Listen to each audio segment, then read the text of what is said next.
Trustee Adams? Trustee Harvey? Here. Trustee Reeves? Here. Trustee Gaines? Here. Trustee Buffalo? Here. We have a quorum. Okay. Public comments, and we have public comment cards, correct? Okay. Oh, yeah, the statement. I'm still dragging from graduation. Pursuant to Board Policy Number 2350, public comment may be limited to 3 minutes per person. All speakers who would like to comment regarding a matter on the agenda must submit a public comment card to the board president or the recording secretary before the point in the meeting at which the agenda item is called. Public comment cards are available at the information table in the boardroom, from the recording secretary, or online. Okay, and we have some public comment cards, correct? Perry Jellica. Good evening, board president, and presidents-elect. I'm here speaking on a closed session agenda 4.1, 4.5, and 4.6. First off, I question the 1-year extension and why not multiple years for vice president of student services. In our view, the candidate is one who is closest to the students. She provides leadership in a positive manner, and that area has direct influence on the most important product we have, and that's students. And I've been reached out by numerous people in that area over the last handful of days, and what a great job she has done and brought that division together, so that's concerning.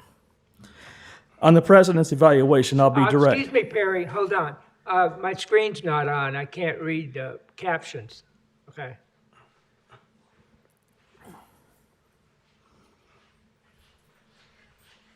Sorry, Perry. That's okay.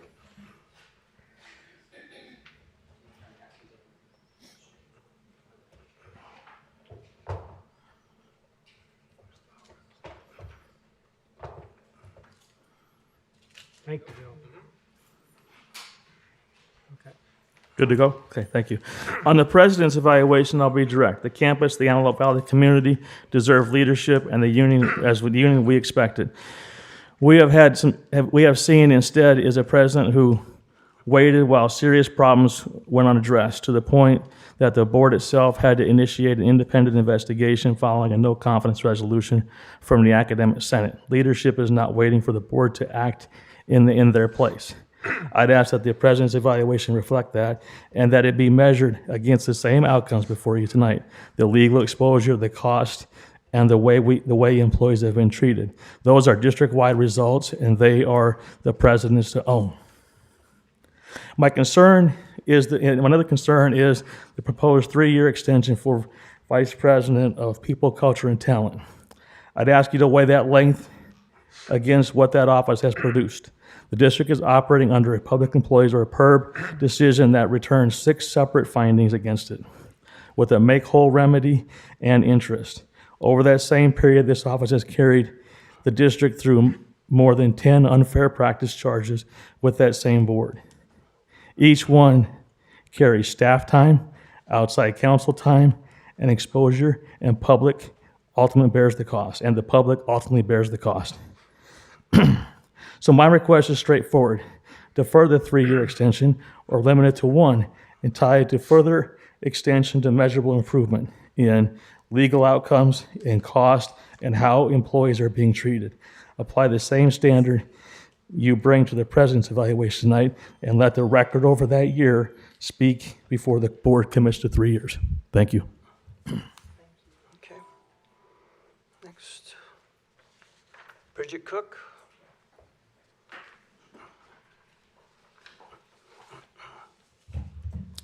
Good evening. I'd like to concur with Mr. Jaleka's comments. Well, actually, I'm speaking on 4.1. I can do separates, right? Or do I? Okay.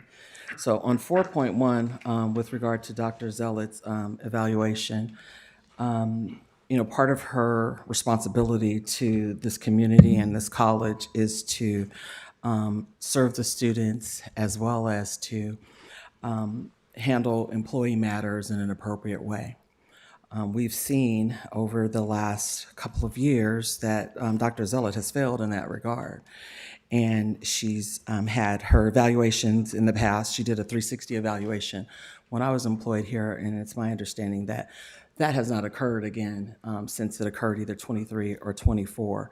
I know that in her contract, the board is required to evaluate her annually, and that her contract or any extensions to her contract have not been made public. I would ask that that be rectified immediately with this board meeting, that before you move on and consider renewing her contract for on July 1, as is indicated in her her first amendment. I don't know if there have been other amendments because they haven't been published, but that should be addressed as well. Essentially, though, under Dr. Zealot's leadership, we're replete with interims. There's been a failure to recruit, which also trickles down to Dr. Ilan Helsper, in that we have all these interims in place. Positions are not being flown. Those are violations of not only government code, ed code, but labor laws, in that you can't have an interim just filling in a job for a couple of years until the 39-month reemployment list runs out and a person isn't able to get their job back. We haven't heard a report on Dr. Zealot's accomplishment of her goals. And we're spending lots of money on legal fees, additional legal fees, substantially more than when I was employed here and handling those matters. And also her not leading the individual employees who are charged with handling those matters. We're still, we have items on the agenda tonight, remediating mold. We've been going over this since I was here. That's one of the reasons I'm not here, because I complained about the mold, and Dr. Zealot didn't take kindly to me doing so. So with regard to Dr. Zealot's evaluation, I think that the board owes the public transparency, hold her accountable and responsible, just as she does with other people. Thank you. You're gonna call me back for 4.4, right? I was 4.1. Okay.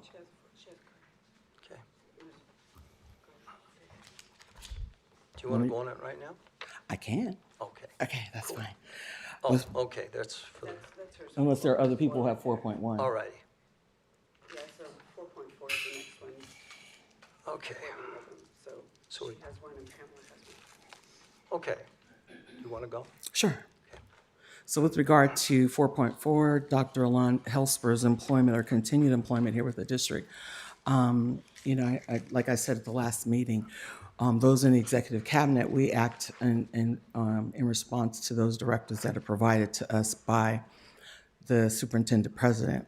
So Dr. Ilan Helsper, she came here not prepared for the job that she's doing.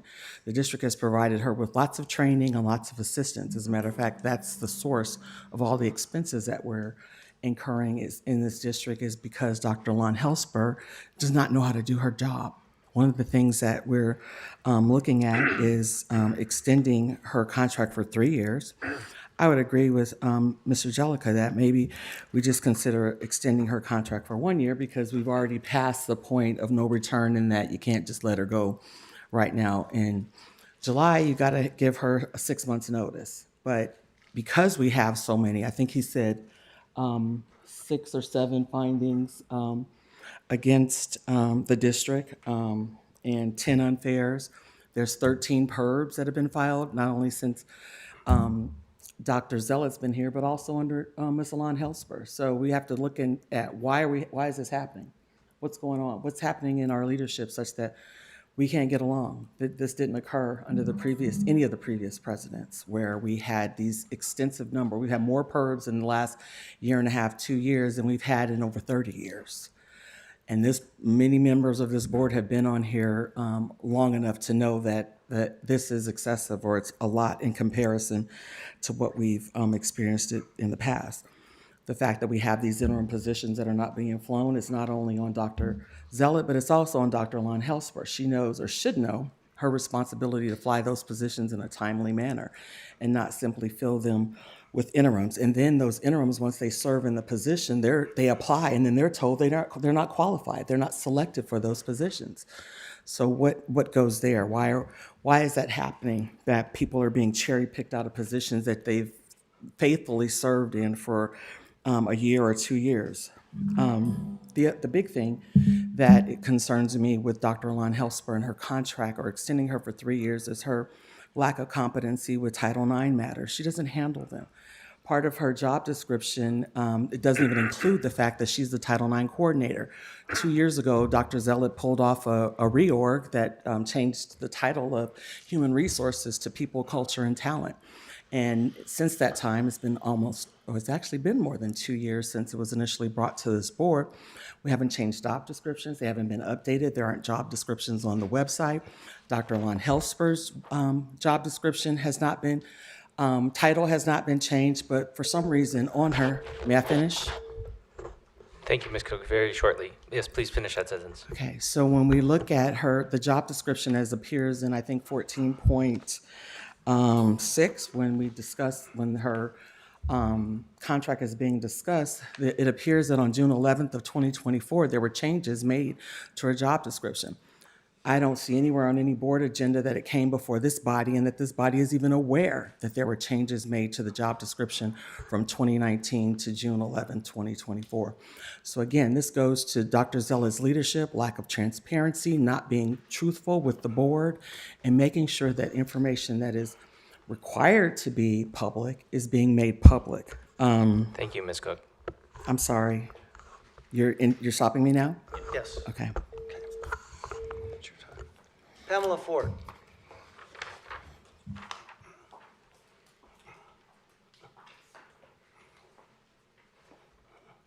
Good evening, everyone. I want to speak to you about Dr. Helsper's evaluation. She's supposed to be, contract renewals. She's supposed to be the guiding force for our campus when it comes to resolving employee issues, but instead of resolving issues, she exacerbates them. I'll give you an example. When she first arrived on campus, there was a problem with an employee.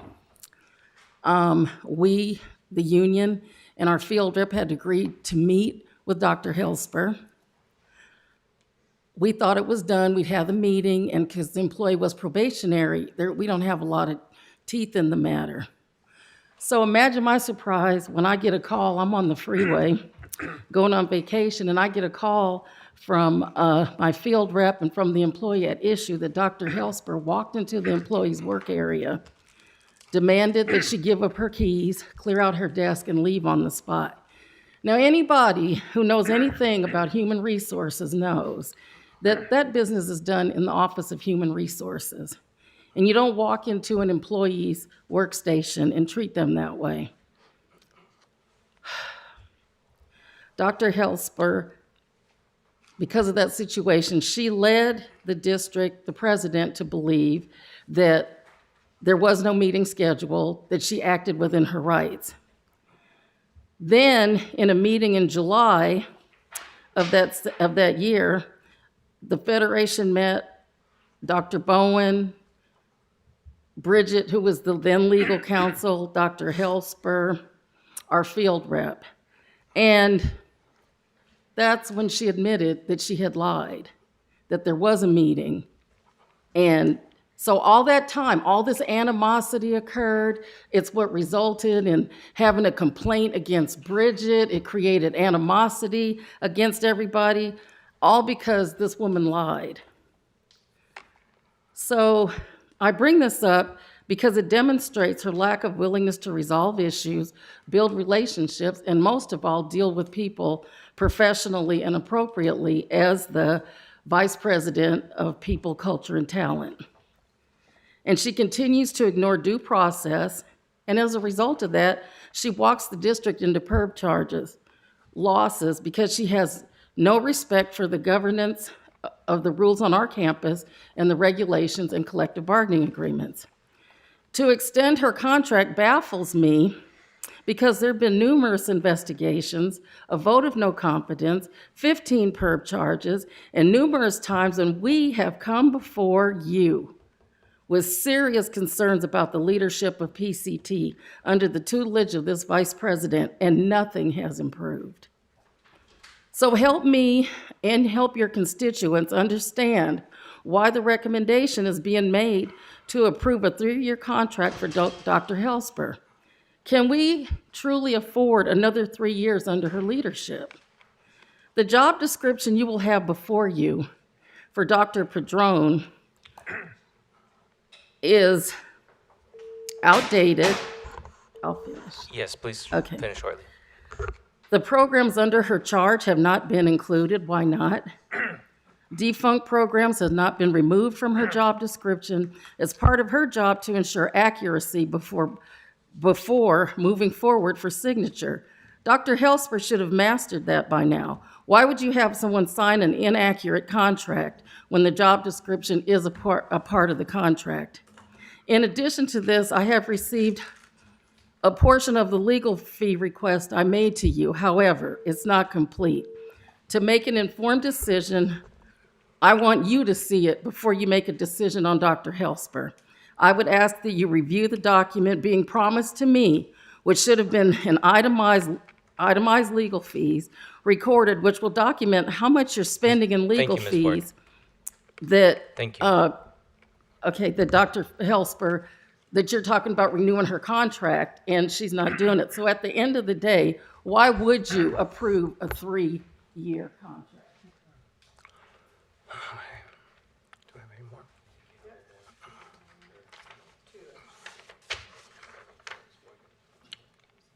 There's a name from the past, Jason Bowen.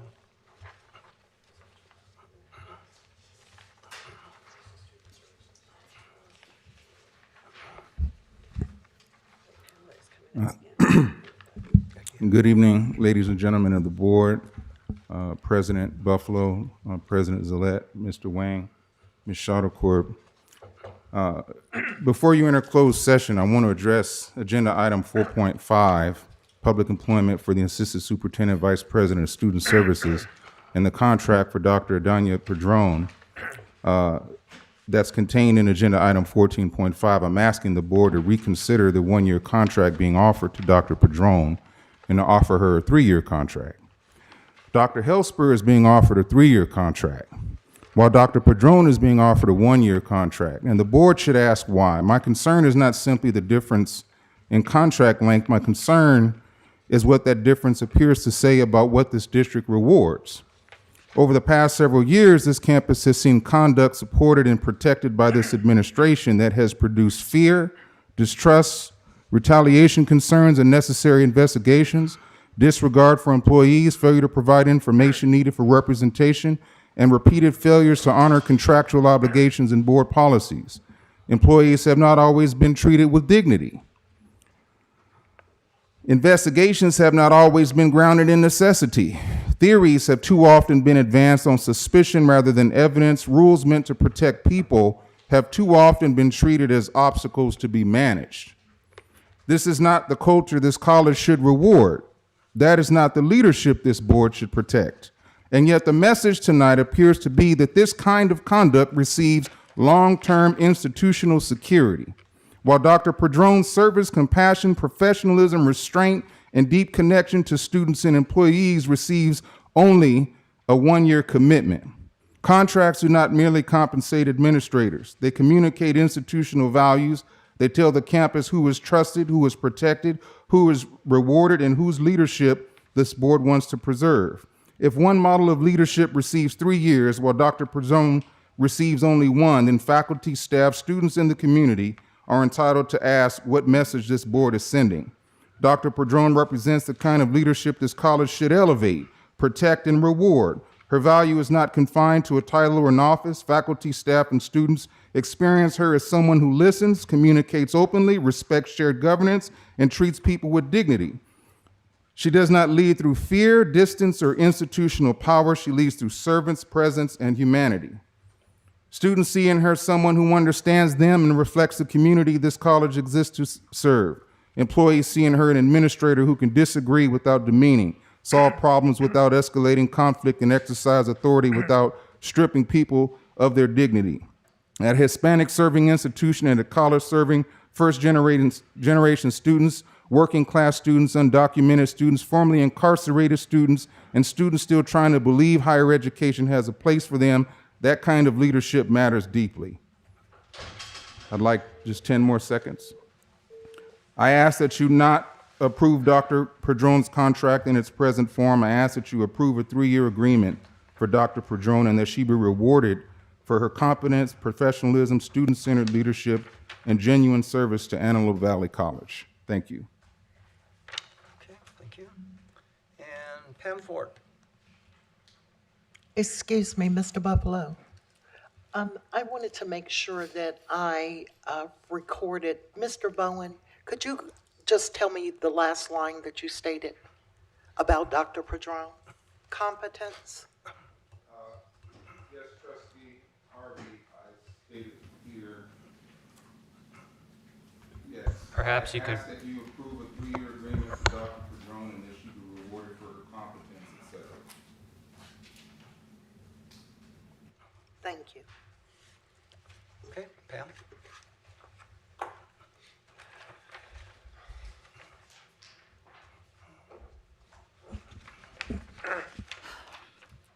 I have major concerns about the one-year contract for Dr. Padron. Not to mention the inconsistencies that exist within the contract. I don't understand why she would not receive a 3-year contract.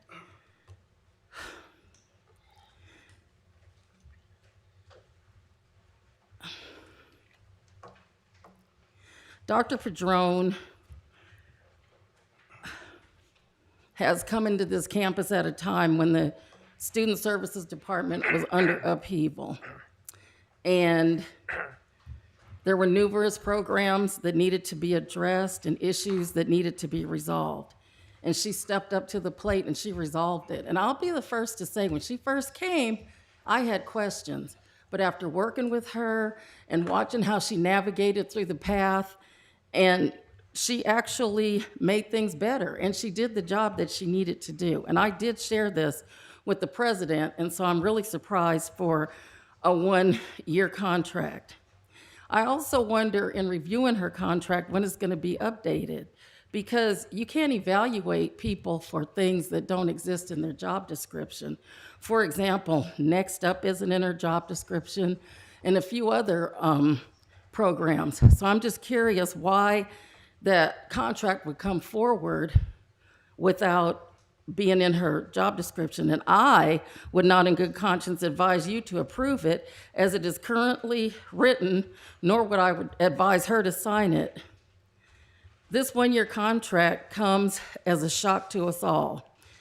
If there were any issues related to her job, which usually is why people get a 1-year contract, it seems around here the past few years, then why wasn't she given the same opportunities as Dr. Farley, who went a long time doing what she was doing? Through it all, you will note Dr. Padron has not had numerous complaints. There's no string of perb charges or settlements. She doesn't have adversarial relationships with campus leadership.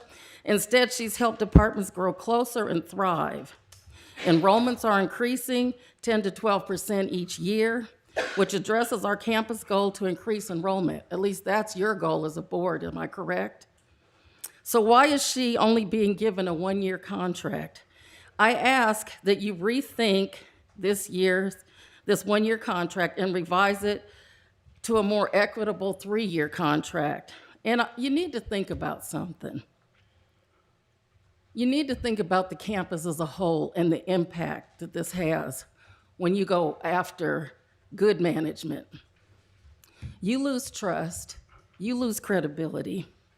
And do you realize the impact that this has on the morale of the campus when good administrators' jobs are taken away and that they're threatened?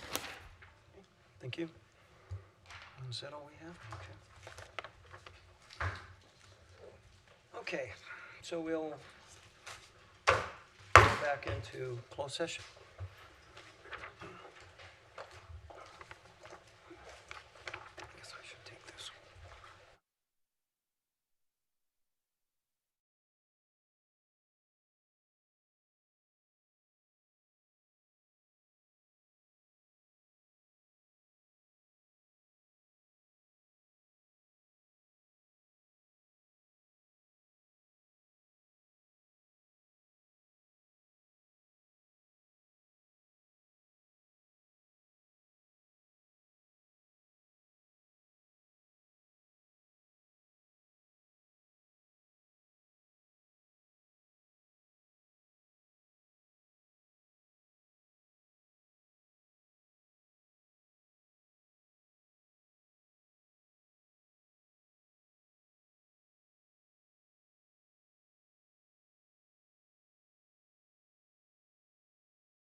So those we're not doing? These are 10.2.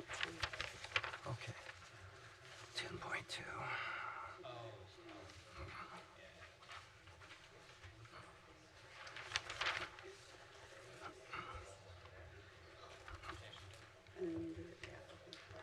Okay.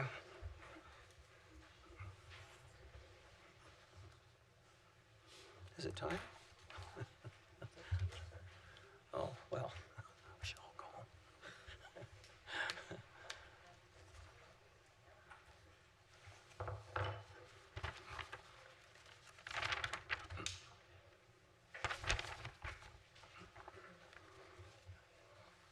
Okay, we will reconvene to public session and attendance.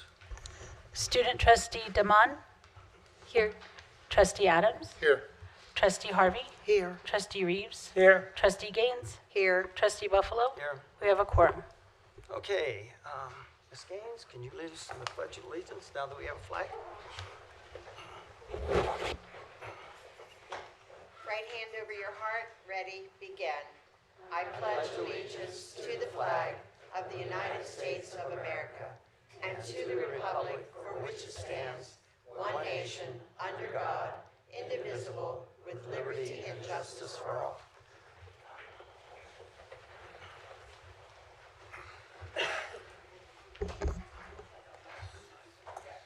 Okay, can we have a motion on 8.1, approval of meeting agenda?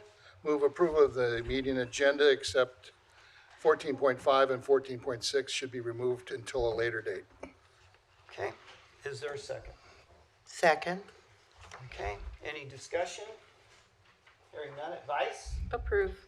All in favor? Aye. Okay, that is now approved. Okay, there is no report of closed session action. Then we have public comments, and I guess I have to read this again. Pursuant to Board Policy Number 2350, public comment may be limited to 3 minutes per person. All speakers who would like to comment regarding a matter on the agenda must submit a public comment card to the board president or the recording secretary before the point in the meeting at which the agenda item is called. Public comment cards are available at the information table in the boardroom from the recording secretary or online. Okay, do we have any? Okay, so we have Mark Mamarel.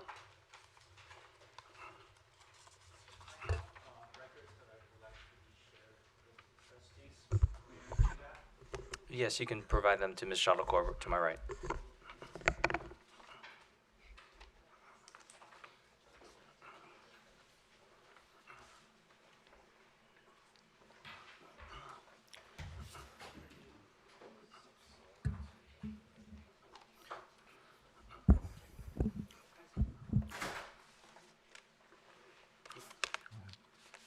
President Zillette, trustees, thank you. For this board meeting this evening, I would like to give you a clear picture based entirely on your institution's own records. Those records is what you have in front of you. First, the appeal outcome in Mr. Wang's letter is not supported by any board action. I have with me the original determination and accepted appeal and the unverified appeal denial. Mr. Wang's June 4 letter states that you upheld my appeal on May 8th. But there's no agenda, no minutes, no vote, and no documentation that appeal review ever occurred. His June 4 denial came through legal counsel instead of the normal administrative process, and I still have no access to the full investigation. The documents issued contain conclusions with no findings, no evidence, and no procedural basis. Due to these procedural defects, I respectfully request that the determination be vacated today. Second, the evaluation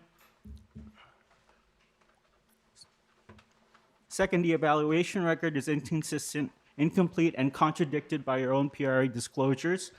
I now have classmate comparisons, the TI testimony, and the 924 minutes, the documents that forced escalation from asking for regular channels that turned into FERPA, and finally CPRA, because those were the only ones that I was getting records from. These records also missing CI testimony, inconsistent evaluation standards, and confirmed safety violations. The nurse instructor defended reusing single-use PPE and a direct contradiction of APBP 5300, yet those admissions were excluded from scrutiny, while my violation was held to standards not applied to classmates. This combination of withheld notes, missing testimony, and inconsistent criteria makes the evaluation record unreliable. Third, the CPRA emails directly support allegation 9. The records show the ban was fabricated. I have the PRA email chain that clearly establishes the ban was constructed internally through multi-party coordination between AVMC and AVC administrators. By December 16 to 22, respondents who should have been recused were coordinating the narrative, including the dean and the VPHR. The RN director escalated a simple inquiry into a disciplinary issue, even though the chain of command had directly been broken.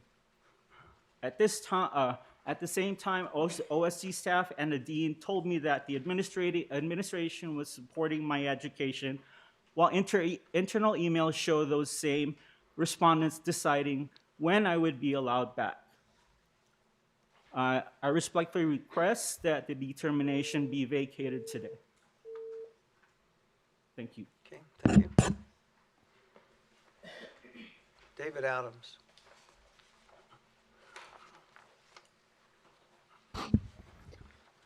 Board President Buffalo, Superintendent Zillette, the amazing Michelle gosh, I can never get it right, Shuttlecorp, and former student and student trustee Rashini Dimon.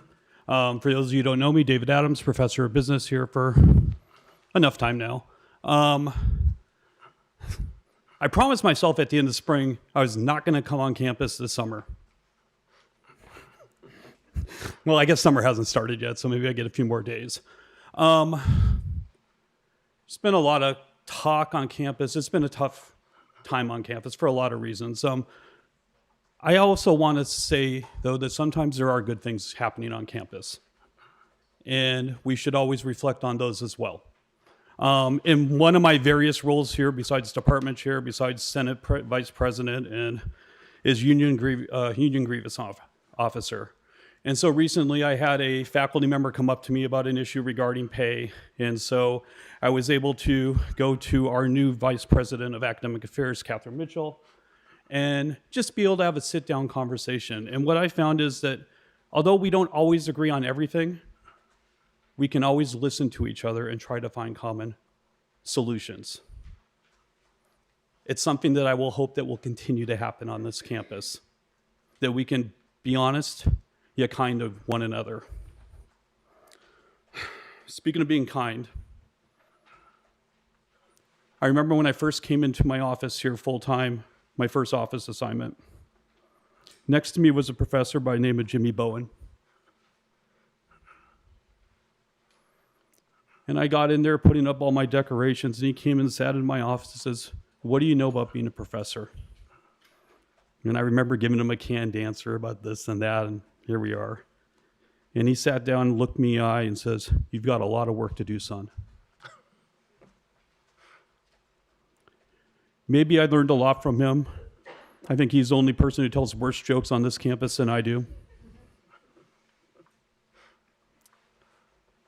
But he taught me to give everything you can to this job. For those you guys know me, I try to tend to do that. And I think he's one of the very big reasons why.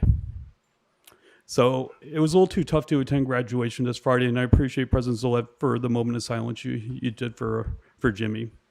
But I want everyone to know who didn't know Jimmy quite as well as I did. He was a great person, and he was a fighter. Not many people knew the cancer that was spreading through his body, and he never wanted to make it an issue. He never wanted to make it about himself. He always wanted to make it about the students. So thank you, Jimmy, for making me a better professor and hopefully a better person. Thank you. Thank you. Dr. Langmuir?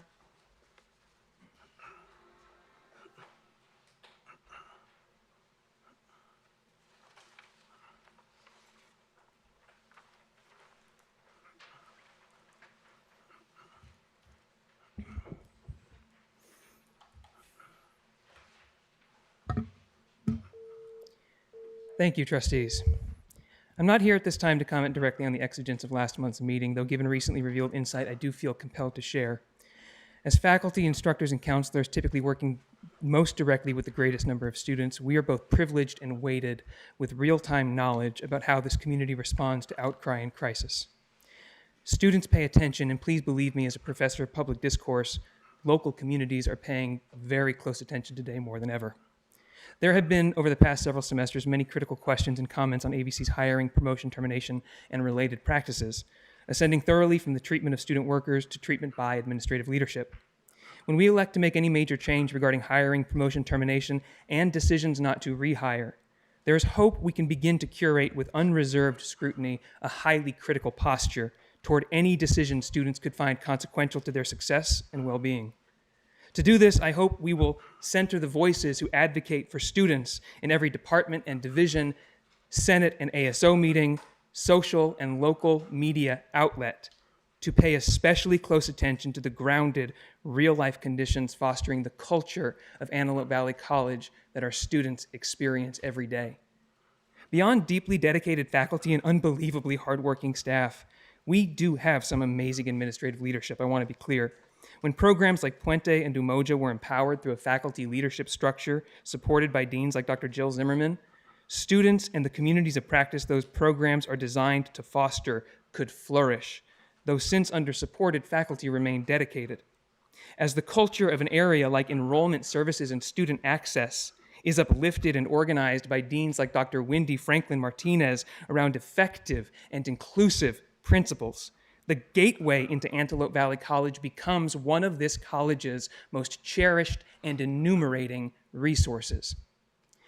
And when macro culture wars at times amplify tensions among understandably passionate voices on campus, the core culture of who we are and aim to be as a community cannot help but focus our attention and our gratitude on decisions that are truly institutionally enriching and student-serving, like the hiring of now permanent Vice President of Academic Affairs, Catherine Mitchell, whose widely celebrated official promotion last month deserved not to be overshadowed.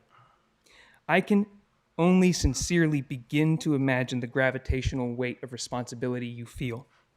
I think it's also clear faculty and students here take shared governance very seriously and feel a great deal of responsibility as well. Thank you for your service to this community. There is no college like this. And truly, we all want the best for Antelope Valley College. Thank you. Thank you. Bridget Cook.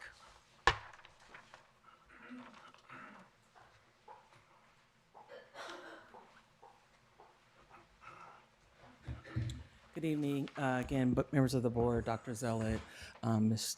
Demon, Mr. Wang, and Ms. Scuttlecorp. I am speaking regarding an issue, a personal issue.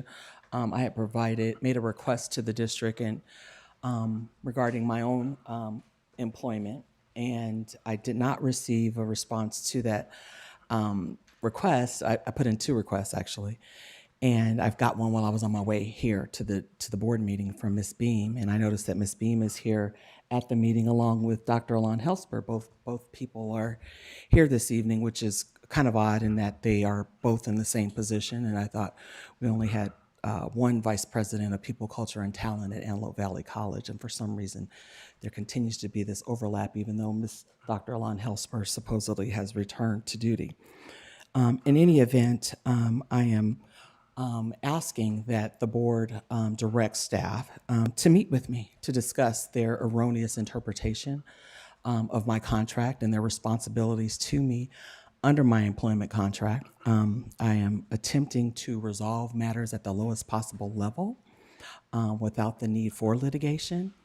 But if this continues and that folks are coming up with their own interpretation when they have no idea what went on when I was employed, we will end up in litigation. So I encourage you to encourage them to be responsive Also, I noticed that the gentleman, Mark, when he got up to speak, his concerns regarding process seems to be a recurring theme here, that there are issues with the processes at Antelope Valley College. And it just seems that we continue to have these kind of issues under Dr. Zealot. We didn't have these types of complaints before Dr. Zealot. And so I encourage the board to review that, look at that, especially you just did a review of her evaluation. But I think that the problems here at AVC come from the top. And again, like I said last month, it's never too late to pivot. Okay, thank you. Rochelle Hightower.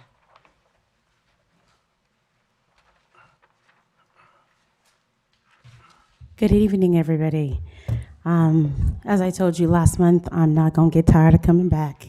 Y'all will get tired of me before I stop coming back. I'm here again this evening to address some issues still with the board. The board is being guided by legal counsel, and unfortunately, I'm hearing the same themes over and over and over again. I'm sorry to the young gentleman who presented his case tonight, Bridget Cook, the same thing. It appears that legal counsel does not have a grasp on a complete picture of the things that are happening or have happened before he came. And as I was reviewing communication that came back to me after the last board meeting and things that came back today to act as a force to stop what happened before this board meeting, because I'm assuming that people knew that I was going to come and talk tonight. When 2 Public Information Act requests had been sent to the district and there was no response. One, there's still no response to, and it's out of statute and out of compliance. And one was, oh, we're still looking into it. And that has been since early May. And there's a window of time that you have to respond, and we're still looking into it is not a response. That is there for a reason and a period of time. I wasn't returned to work for a 39-month rehire list, and the information that Mr. Wang sent is completely different from the letter that I received from Harmony on exactly 3 years ago tomorrow. The legal statement that he sent me today is probably today's law, but it is not the law that was sent, that was under the guidance of what I was sent 3 years ago tomorrow. And what is guiding my return to work should be what was sent to me then. You can't just up in the middle of the stream change horses. No one has responded to my question about my return to work that was sent on June 27, 2023. No one has responded to my statement on that same email, actually, prior to that. There was an email that was sent that said that 2.5 weeks prior that I had submitted my doctor's note, and also had submitted my doctor's note when I turned in my badge, my keys, and my parking permit. It is not my duty to prove. It is the district's burden of proof to prove that you didn't have it, especially since it is in writing, and the board has that email. That email was sent to Harmony and to Sherry Fernandez. I've asked the district to give me a copy of what the district's return to work policy is for the 39-month rehire list, and no one has provided that to date. Tomorrow will be 3 years. Why has the district not provided that? You should have that policy in writing. I know that, and can I please finish, because I'm almost done. Sorry.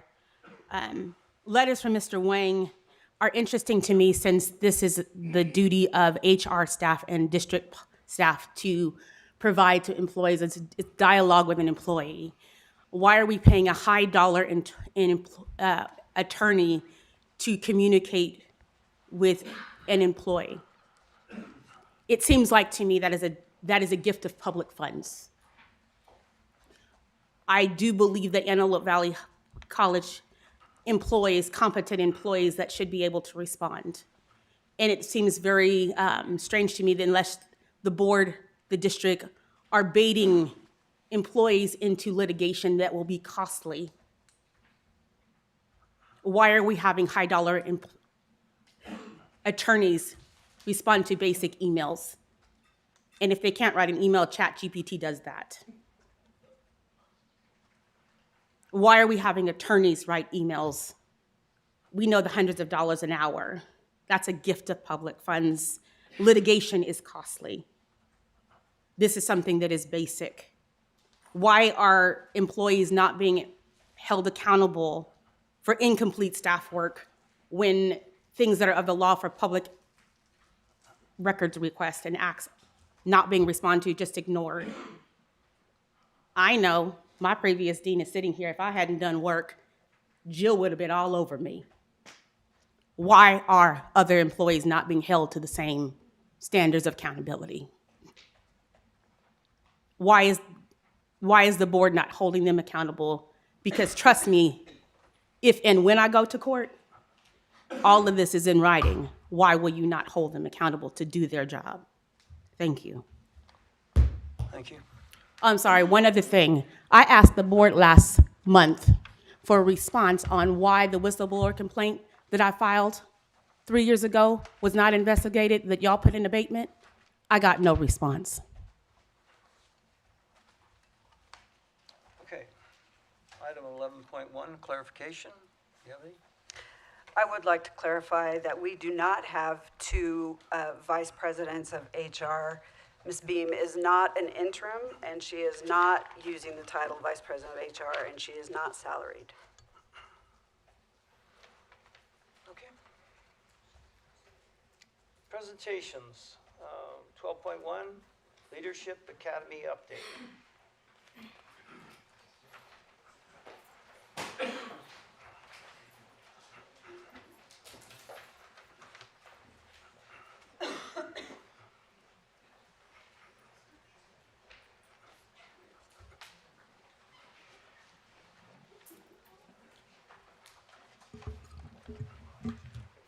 Good evening, trustees, President Zealot, colleagues, and guests.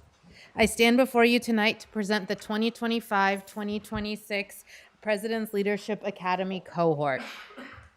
The President's Leadership Academy was founded in 2019 and provides invaluable professional growth and leadership development to faculty, students, classified professionals, and CMS professionals. Sorry, the slideshow wasn't working. Now we're good.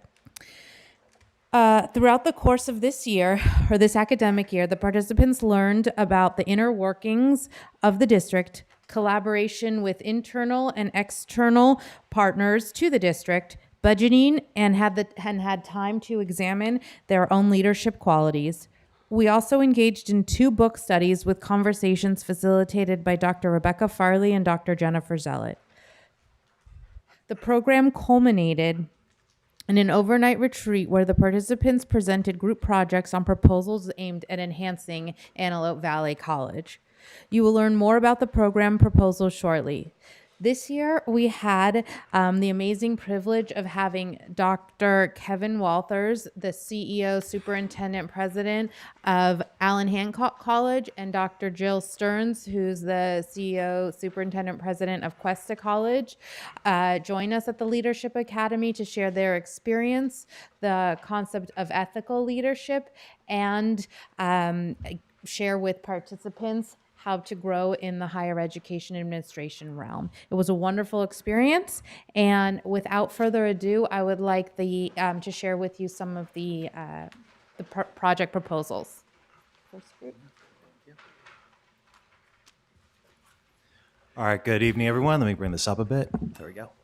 All right, good evening, everyone.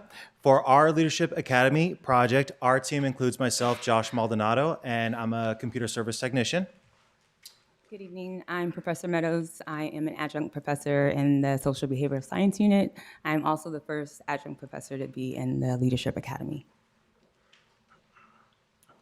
Good evening. My name is Jamie Bynum. I'm the student, but I just graduated, so I don't know if it's former student.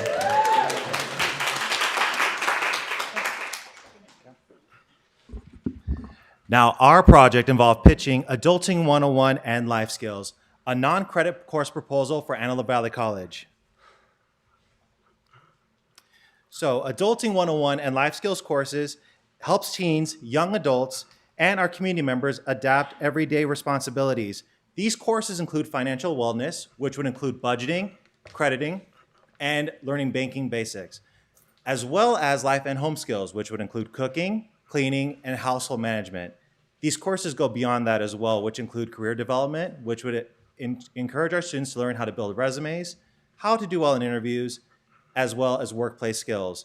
And as you see on the presentation here, we have a lot more skills that they cover, including personal development, social communication. And we're here to address the gap between the educational experience and as well as bridging the gap for life skills as well.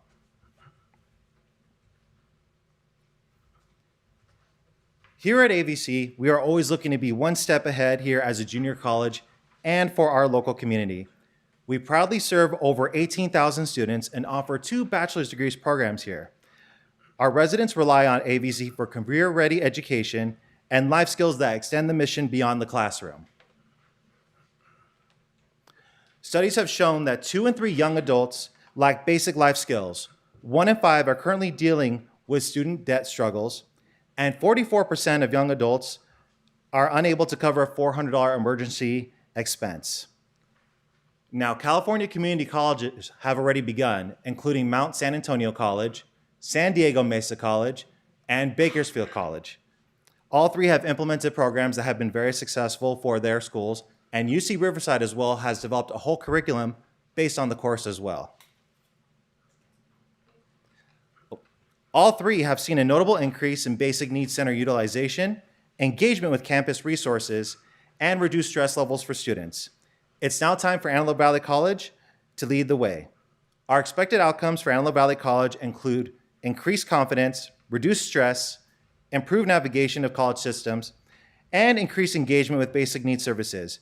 A non-credit course such as this can greatly benefit our local community and our students as well. Thank you.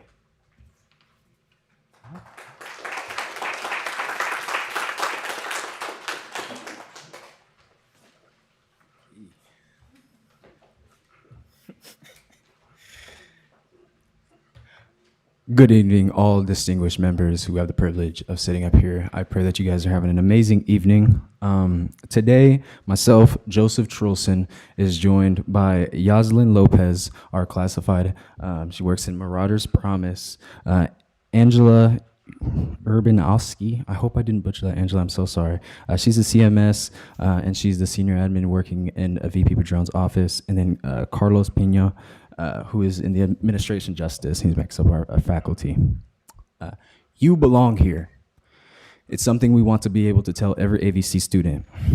So what are we doing? We want to be able to utilize Canvas to tell students exactly that by connecting them with resources and services. The message is clear. There's a lot that AVC offers, but students don't know how to access it. That paired with a minor and a loss of sense of community, there's a disconnect. What's our solution? An all-in-one place. We decided to pitch the idea of having a digital hub that can deliver support and resources for students, as well as bringing a strong sense of community and belonging. The You Belong Here campus, it would live on Canvas, being able to be utilized by every student as they have it for every class that they're enrolled here. It's accessible through any means that might be necessary to even enroll into the college. And it's something that you can bring forth to everyone. And it's just a really great opportunity. And on behalf of all of our team, we just thank you guys for the opportunity to be able to share and talk about it. So why Canvas? Well, over 13,000 students utilize Canvas every semester. 1,653 courses at AVC use Canvas. You can see some of the data. 681 online courses, 972 face-to-face courses. The adoption of You Belong Here can effectively reach students regardless if they're taking a credit course, a non-credit course, a science class, a PE class, whether they're full-time or part-time. By leveraging Canvas, we meet the students where they already are, instead of asking them to adopt another new platform to communicate. And obviously, as we all experienced it, when Canvas goes down nationally, as it did, it's a huge communication tool that we're using to communicate as well as instruction. For the You Belong Here Canvas shell, we project a high impact and low cost because we are utilizing Because we are utilizing an existing asset we already own, our Canvas LMS application, the technical cost and staffing overhead would be minimal. Our goal is to directly improve student engagement, communication, and their overall sense of belonging. The true return on investment here is that by driving utilization of our services, even a modest 1 to 2% increase in student retention translates into significant revenue return for the institution. So this is a practical, no-cost investment that makes what we already have more effective. Thank you for your time tonight.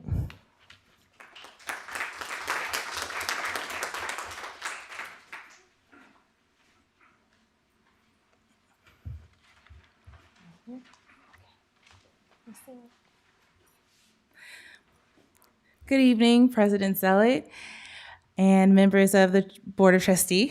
My name is Carisha Duval from Financial Aid. I'm the money lady. I'm classified. On behalf of our team, I would like to share this experience has been truly meaningful, providing opportunities for us to learn, grow, and build connections across campus. We're honored to be here today and grateful for the opportunity to participate. Joining me is Sarah Schneider, the supervisor of Marauder Promise, and Larry Oribio, faculty member in air conditioning and refrigeration. Sorry, Larry, I butchered your last name. And then Ernesto Flores, who recently just got his degree in computer engineering. And with that, I'll let him take it away. Good evening. Thank you. As a student representative on this project, I want to speak from the student side of the experience. AVC already has strong departments, dedicated staff, and valuable resources across campus. We have people doing the work every day to support students. Our proposal is not saying those resources are missing. It's not at all. It is saying that those resources deserve to be easier to find for the students, especially in the moments when students need direction the most. This is where the display kiosk becomes important. This is not just a screen for announcements. It is a strong central starting point for the student experience. It can help students find campus locations, learn about events, and connect with student support resources, access translation, and use ADA-friendly information in a way that is clear and immediate. And that matters because not every student experiences campus the same way. Some students can only take classes at night when many offices are already closed. They may still have urgent questions and they may still need direction and they may not know where to go next. Some student parents may not be able to walk across campus to the student services building every time they need information. And some students may be new, overwhelmed, or even trying to solve a problem between class. For those students, this kiosk becomes more than just a display. It becomes a guide. It becomes a bridge between student and the resources AVC already provides, and it helps turn a moment of confusion into the next step. It also supports the kind of campus experience students increasingly expect. A modern college should feel accessible, connected, and technologically current. A kiosk like this helps AVC present that kind of experience while also creating opportunities for event promotion, campus communication, and potentially even revenue supporting partnerships or sponsored campus messaging if the college ever chooses to explore that option.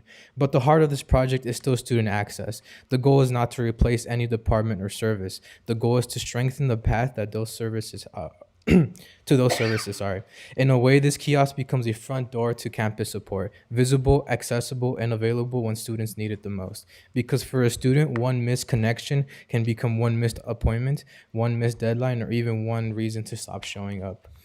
This kiosk helps AVC meet students before that moment happens. Sometimes student success starts when something as simple as knowing where to go next. Thank you.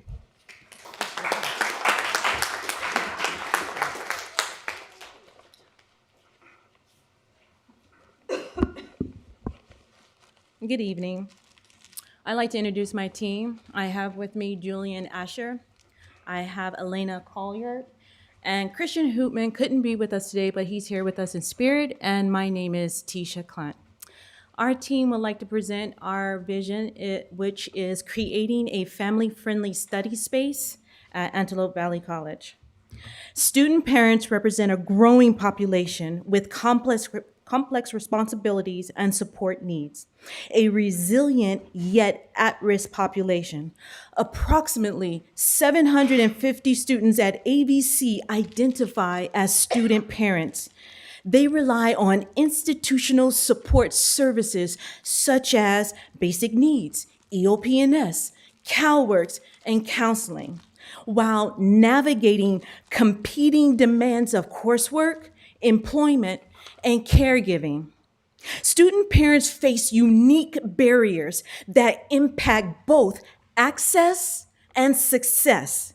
There are no designated areas for student parents, feeling unwelcome in no children allowed spaces, limited access to child-friendly spaces, and many may have difficulty studying when childcare is unavailable or leaving campus early due to childcare responsibilities.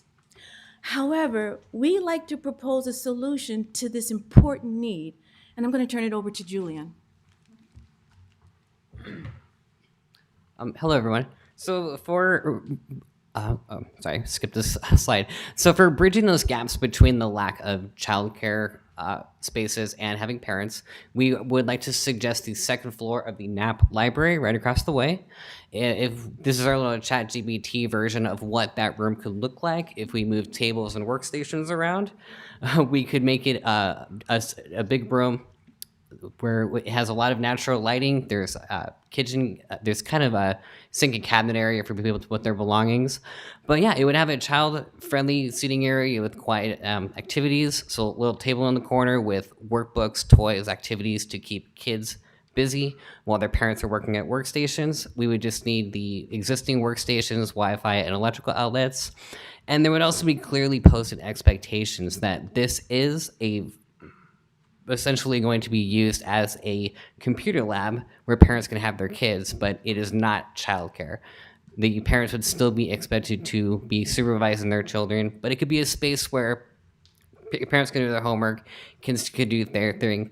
And there's also a door where if the kids are getting a little bit too loud, they can just close the door so the people who are studying in the library won't hear won't hear the parents and their kids.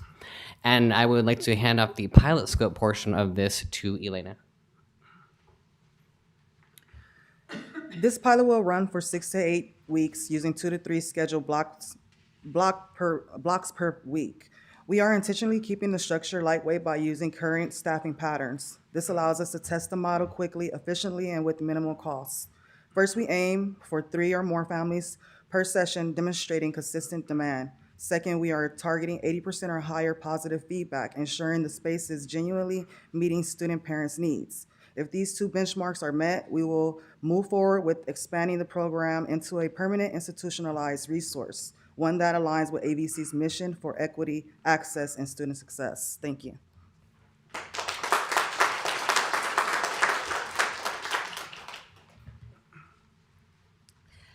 Thank you. I hope you enjoyed the presentations from this group's academy. Any questions? I do have a question, Dr. Helsper. So they come up with these ideas, they may implement the pilot, and then if it's successful, does it then become a part of something here on campus? So that's the goal, but they have done proposals through. This was a pared down version of their actual presentation, which includes budget information, implementation timelines, all those things. And so some things have been implemented based on throughout the years, and others we've talked about or they've been combined. Similar ideas throughout the years. I love the way that, like the first group, what is Adulting 101? You took that and you tied it into curriculum that's already been developed at other community colleges, because I've heard that, the financial literacy courses and all of that. So that is really great. I thought it took a lot of thought. The shell, using Canvas to help with equity, inclusion, belonging, telling people you belong here. When they click on that, I thought that was fabulous. And, you know, understanding how Canvas really can reach people. But I must tell the people with the display idea, like, I'm ready to go find funding for you. And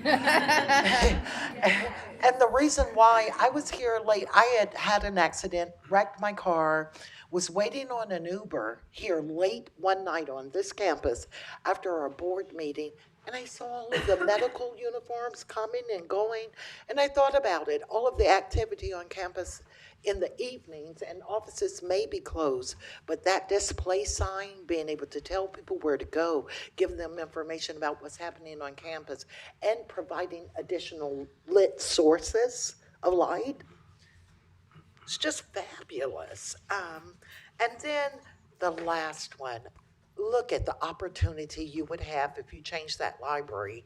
On the second floor, we have to understand how many parents we have in our community college system.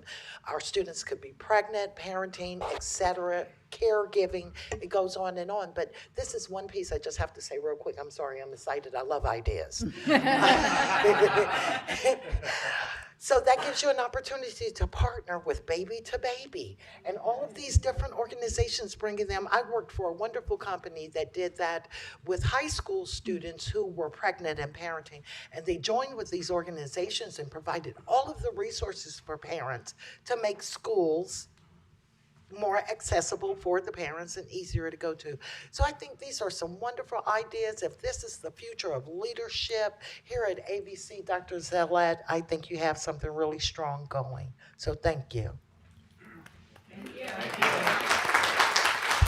Thank you. Nice presentation. And in closing, I would be remiss if I didn't thank Harmony Miller and Rhonda Burgess for all their hard work in putting this together. Thank you for your time tonight. Thank you. We're not done yet. Okay. I too want to add my thanks to Harmony and Rhonda for the consistent work that they did. You made it really, really special, and it's just been an ongoing thing since I got here. Every year it's been tweaked a little bit, and it's only getting better and better. And the student ideas, especially in the last couple of years, to me, they've just really gotten very doable, right? They're not so grand that it would take something huge. And so I know that if they haven't already taken place, the plan is for the groups to meet with the VP that would be in charge of implementing whatever that idea is. And especially as we're still, designing some things like wayfinding and signage and stuff like that, things are always doable. So I'm excited about those things. We do want to give some certificates of recognition. So when I call your name, please come up and, do I need to do that in front of the microphone? No, the signer's here. Okay, so usually they're on Zoom, but since she's here, I will come down there. And then afterwards, we'll take a picture with the board. All right, great work, everybody. I'm very, very proud of you.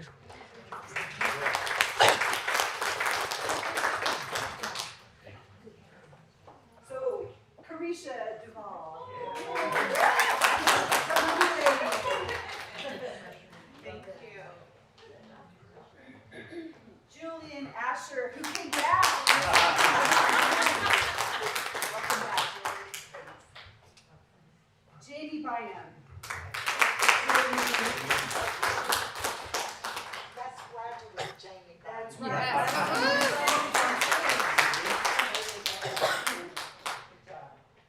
Larry Oribio. Well done. Ernesto Flores. Another graduate. Good job, Ernesto. Joseph Trulson. Incoming ASO president, might I add. Elena Collier.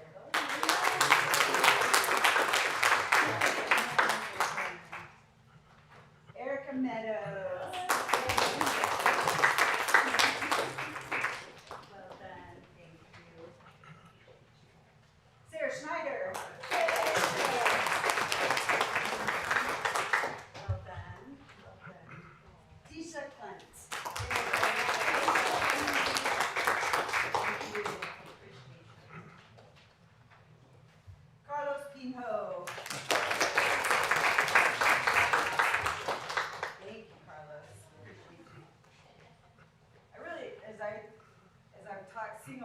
come up, I'm thinking about the last day of the retreat where we were unpacking ways to improve, and as you guys come up, I'm thinking about all the suggestions that you had, and that's really what makes this better, better, better. So thank you. Yoselin, go ahead. Congratulations, thank you. And not least, last, Joshua Maldonado.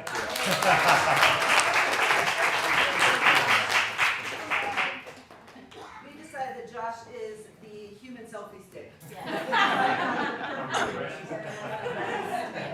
So let's try to scrunch together and Debbie, you want to bossy everyone around and make it. We're going to have to scrunch, and trustees, I think if you stand where you are, we can try to get folks in front of, do that choir thing, Okay, here we go. Here we go. Here.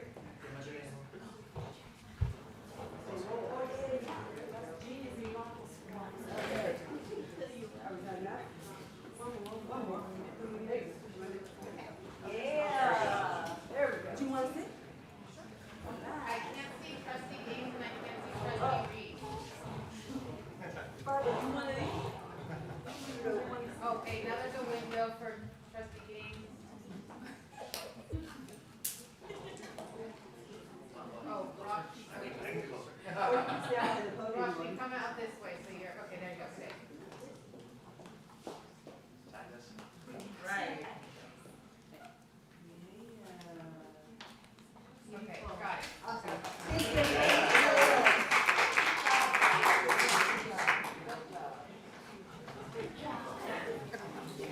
Well done. Oh, so, of course. Thank you.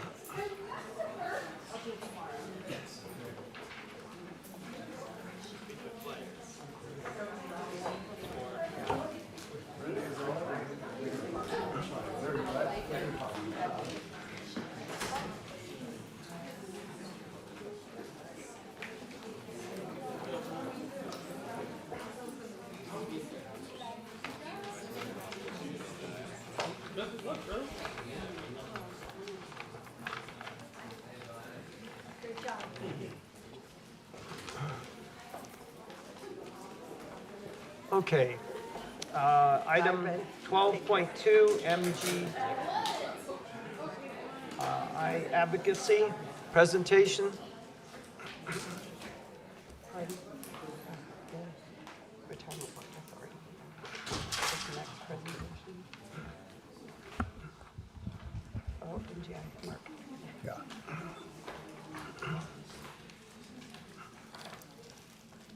Greetings, trustees, President Zealot.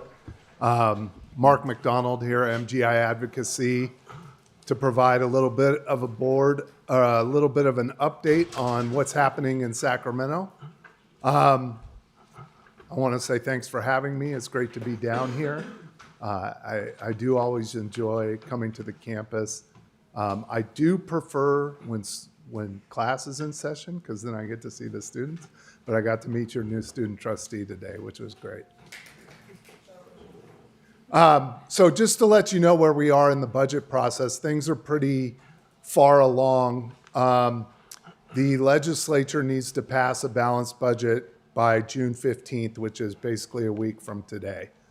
So they worked over the weekend to try to come up with a plan. The governor has his plan, the state senate has their plan, and the state assembly has their plan. And somehow the three plans need to come together. Well, the senate and the assembly need to come together by June 15th, and then they'll come together with the governor by July 1st. So basically, because of what's happening in the stock market and the run-up on AI stocks, revenues are significantly higher than when the governor initially introduced his budget January 10th by about the tune of $16.5 billion. And that is good for community colleges, because if you take Proposition 98, which is K-12 schools and community colleges, we're about 40% of the entire budget, and then community colleges are about 11% of that. And so Of that 16%, we're 11% of 40%, which means there's an additional investment that the state needs to make in community colleges. You can see this graph provides a little bit of a sense of what the revenue picture looks like over the last month or so when revenues were coming in. The thing is that most of those revenues, because they're capital gains taxes, are one-time revenues and they're not considered ongoing.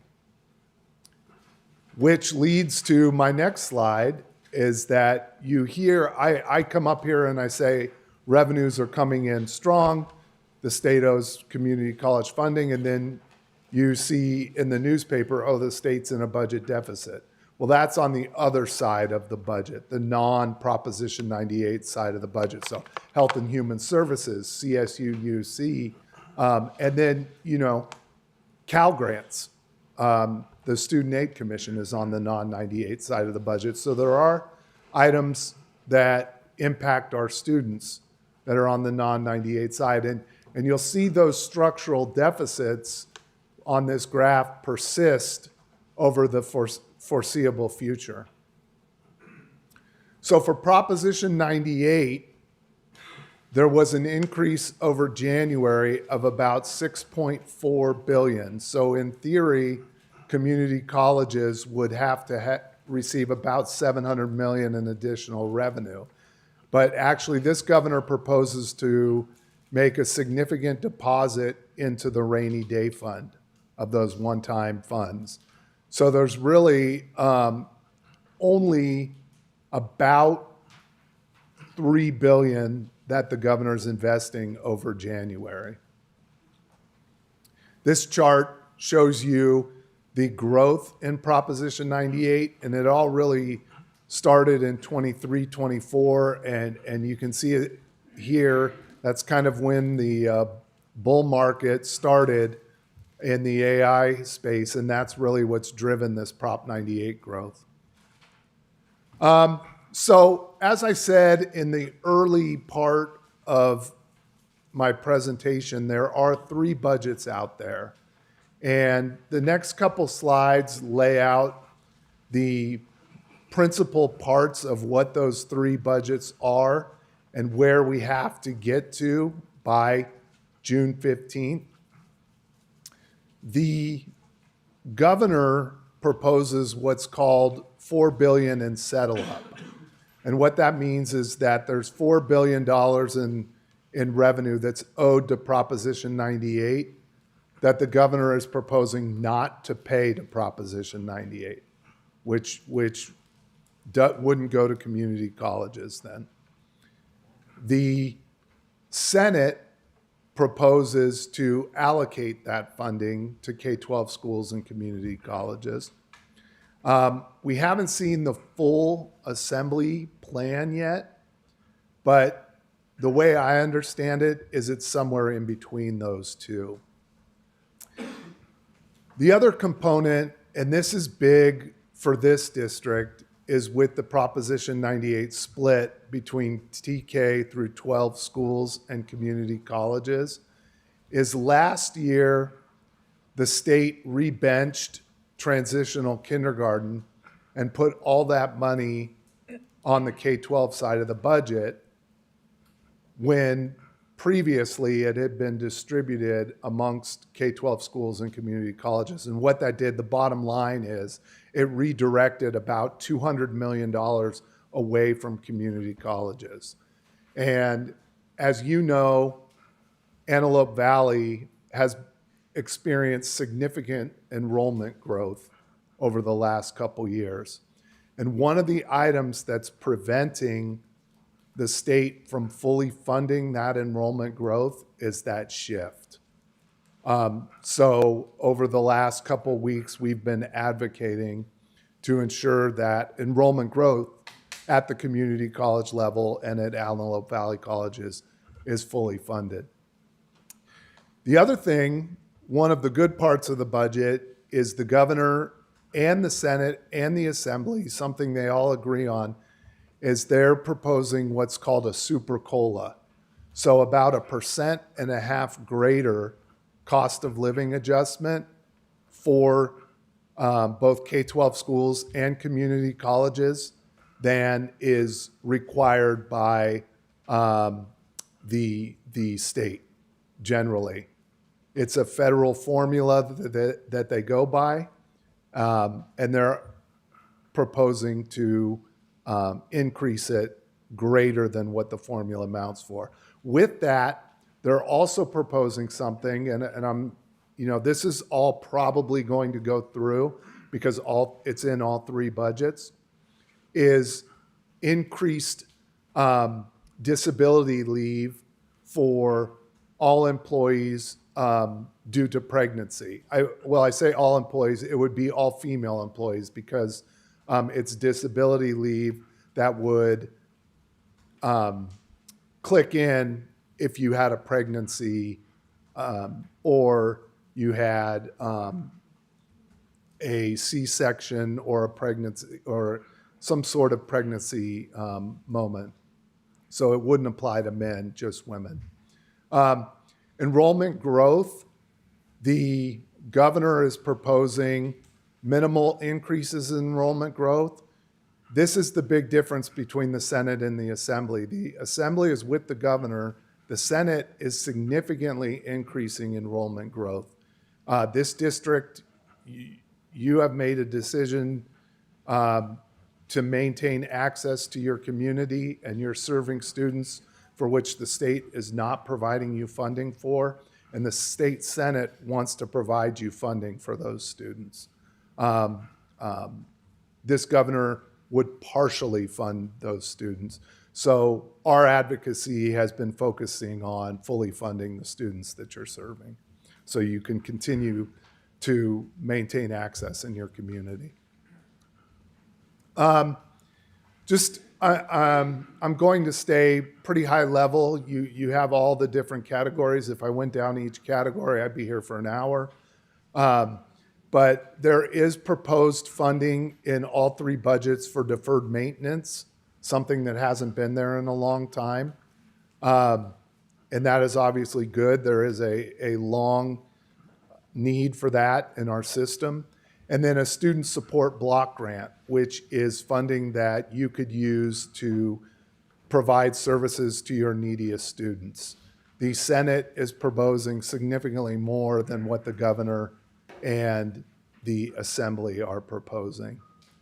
Some other investments that the Senate is proposing that the Assembly and the governor do not propose is a COLA for the Student Equity and Achievement Program,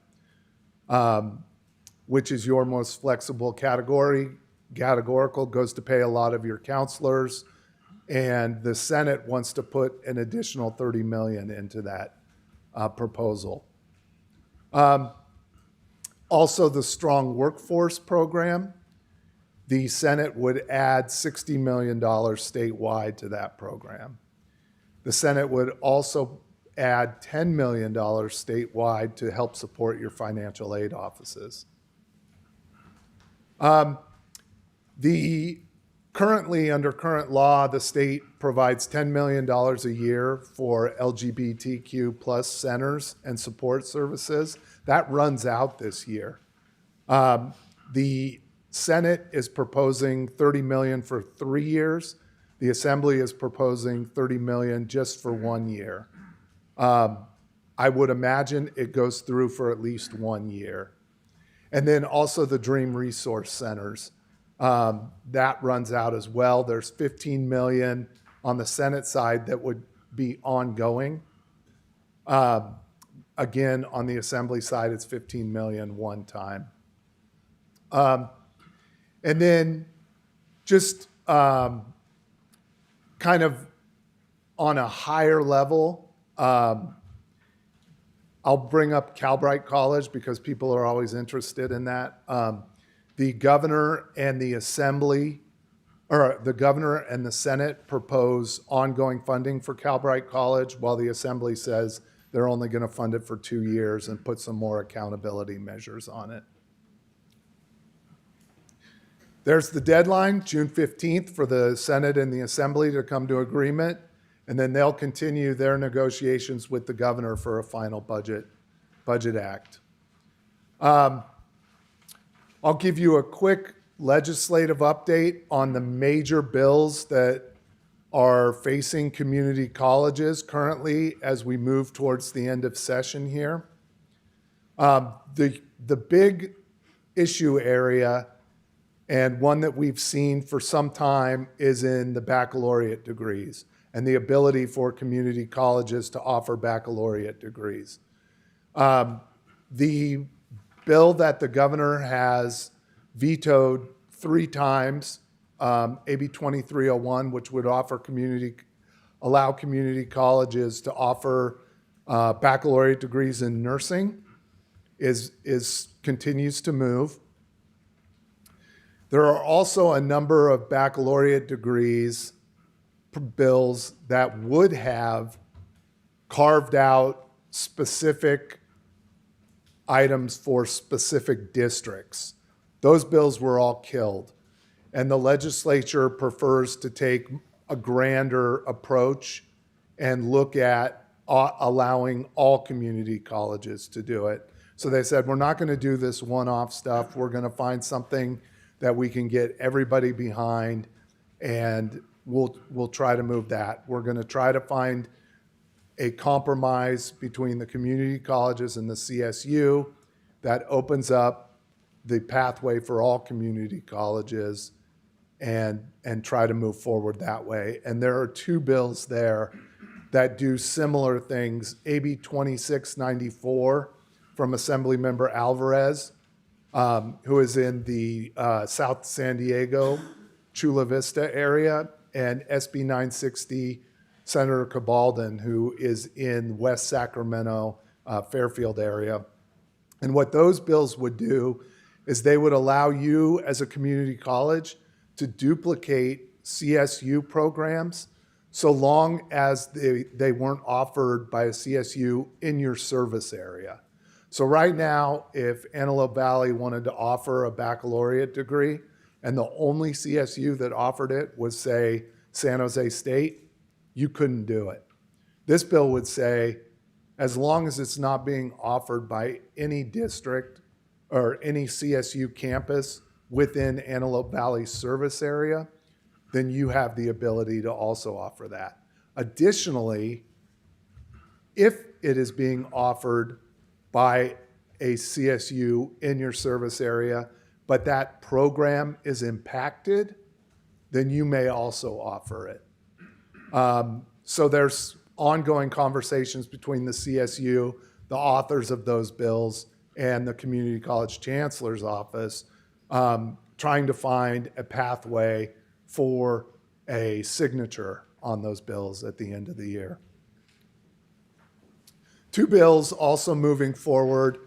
2 years ago, there was a state designation for Black serving institutions that went through and were signed. Following along that are 2 bills for HSI designation and ANAPZ designation at the state level. And they're modeled off the Black serving institution. The ANAPZ bill is being carried by Assemblymember Fong. The HSI bill is being carried by Senator Reyes out of the San Bernardino area. No funding attached to them at this point, but the idea is that at some point down the line, there possibly could be funding attached. One of the bills, just because I know it's been a conversation, there was a bill that would have limited your reserve and your ending balance. That bill was held in appropriations, no longer moving through the process at this time, is dead for this year. It could be introduced again next year, but will not be moving this year. And then finally, there is a 50% law bill. And this is a minor change to the 50% law, but it would allow you to backfill federal grant money that you might lose and not have that count towards your 50% law calculation. So if you lost like a TRIO grant, you could pull money from your general fund to backfill that, and it wouldn't be calculated in a way that would hurt you on the 50% law. Sorry, one more. Strong workforce program. This bill would allow you to use your strong workforce funding, and this is attached to the Senate's request to add $60 million to the strong workforce program. This would allow you to, your regional consortium, to use their strong workforce dollars as direct student aid through internships or work-based learning opportunities, giving students an opportunity to get out there, and you could partner with your community business partners in order to get your students a leg up in there. Quick political update. We had an election on June 2nd. I'll give you my personal opinion. I thought Xavier Becerra was going to win. I'm kind of a glutton for punishment, so I was hoping we'd have two Democrats, so they'd have to fight it out at the end and make some commitments and stuff. Going off to the general is going to be Democrat Xavier Becerra and Republican Steve Hilton. That means in all likelihood that Xavier Becerra will be the next governor of California, just because there were so many Democrats in the race. And in the end, those voters will very likely go to Becerra in the general election in November. Becerra, just one of the things to point out when it comes to community college, he was one of the co-sponsors when he was in the House of Representatives of the bill that would have allowed for 2 years of free community college throughout the nation that we ended up passing in California a few years later. So I know that was a lot of information. I hope I didn't overwhelm you, but happy to take any questions or comments that you might have at this time. I want to just make sure I understood you correctly. I'm going to just kind of recreate the scenario. If, for example, Antelope Valley Community College wanted to have a bachelor's degree, let's say in film, did I hear you say that if San Jose State has one, we could not? They're in our service area? No. So under current law, you could not offer it. But under those proposed bills, since they are not in your service area, you could offer it, because current law says statewide, disallows duplication statewide. So if those bills one of those bills passed, then you could. Okay, thank you. You mentioned the nursing program, and they listed 10 colleges. How do we get on the list? So the first thing we need to do is get the bill signed. That's the most important thing. Right. The second thing is it's 10 community college districts.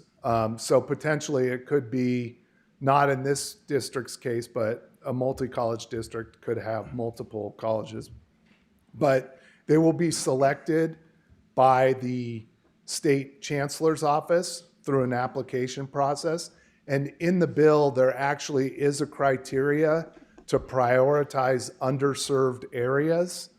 And so I think this district would potentially have a good shot due to that specific criteria being in the bill. Are you going to monitor this Definitely. and tell us what we need to do to get on that list? Definitely. Thank you. And I might add, I do know the rubric that we need to qualify for as far as our programming goes. And the only thing that we were deficient in was that we needed the national certification, ACEN, a certification, and our department has pursued that. And I believe that we are most of the way, if not all the way through the the first stages. And so we'll know about the accreditation decision soon. And that was the last thing as far as the qualification rubric that we needed to do to be in the running. Okay, about the bill though, is it going to pass? Do you think it's going to pass? Well, it's been vetoed by this governor 3 times. But I think it's a win, not an if. And if this governor doesn't sign it, if we aren't able to come to some sort of agreement, I really think the next governor would be willing to move it. And that bill, it has had overwhelming support in the legislature. So it's not a matter of getting it to the governor. It's just a matter of getting it over that final hurdle. Okay, you mentioned Becerra, but you know very much about Hilton's ideas on education. Have you followed him at all about his ideas? I haven't very closely, to be honest, but what I understand is that he is very much pro-community college. I don't think we had a candidate in the top 4 that had not spoken very favorably towards community colleges. Thank you. Thank you for your presentation. It was very informative. I just was wondering if you could speak more on the student support block grant. It really stood out to me, just if you could answer, is it something that's new or is it something that's already put in place? Also, like, I know you said it would go to the institution's most neediest students, so would it be something that's left to the institution's discretion to choose who? Just so you could give me more of an overview. Correct. So it would be, last year there was a $60 million student support block grant that was included in the final budget. And there were a certain number, there were listed certain services that you could spend the funding on. It went to the institution, and then it was the institution's discretion under that to utilize the funding within those certain criteria, but they were things like Dream Resource Centers, LGBTQ plus resource centers, financial aid services. So the idea was that they were services that would directly impact students.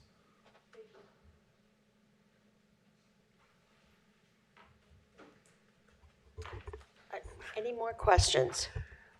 I do have a question. I just don't know if there's an answer to it. So why do you ask? Try your luck. I know that duplication between community colleges with the courses they offer and programs is a big deal here in this state. But I do wonder if the chancellor's office, when they're having these conversations with the CSUs, do they even approach it from an equity lens? And this is, I believe it's an argument that the chancellor's office really, really could use. And what I mean by that is that once you get past Texas, you know where I'm going, Jennifer, there are no HBCUs. But nevertheless, the data says that 70% of all lawyers, doctors, judges come out of HBCUs. So if we're looking at it from an equity lens out west, community colleges are the same function as an HBCU out east, if that makes any sense what I'm saying. No, it so does. from an equity position, if the chancellor will look at it that way, then it's not just about duplication, it's about serving the right population of students, because we're never going to get past that we have the lowest amount of Latina students attending college, although they are the greatest population in the state. These are things that there are answers to if you look at it from a different lens, just not the law of duplicative programs. Right. So I hope I'm on to something. The here, answer, I will say that the answer is yes.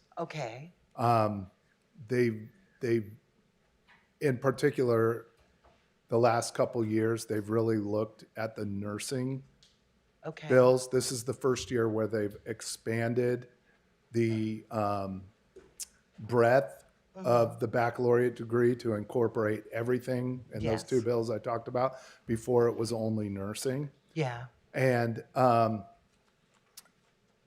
you look at it, and the CSU can only take so many baccalaureate degree students. And who Right. are they taking? Right. And the criteria. yeah, and you look at where are the underserved students going to get their nursing degrees, and then why can't they just continue to take their upper division courses at a place where you have the students that are least able to move to out of their place bound. Why shouldn't they be able to take the courses at the Closest place to them, which has the serve their greatest needs access where they are, right. at an affordable cost? Yeah, and I think the chancellor and I say the chancellor's office, but they're not the only ones in the conversation. Right.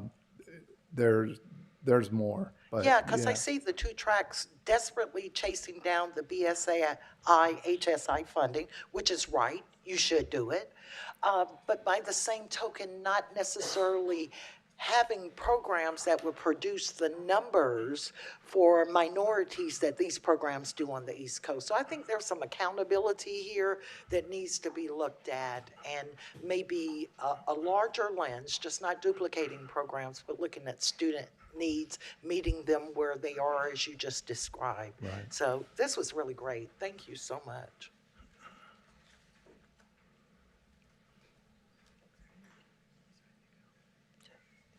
Is that it? Thank you very much. Thank you so much.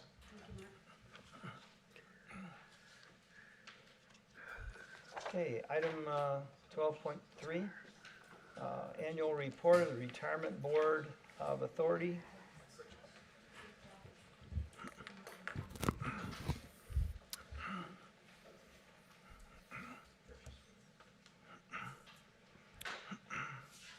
Good evening, Board of Trustees, President Zealot, student trustee.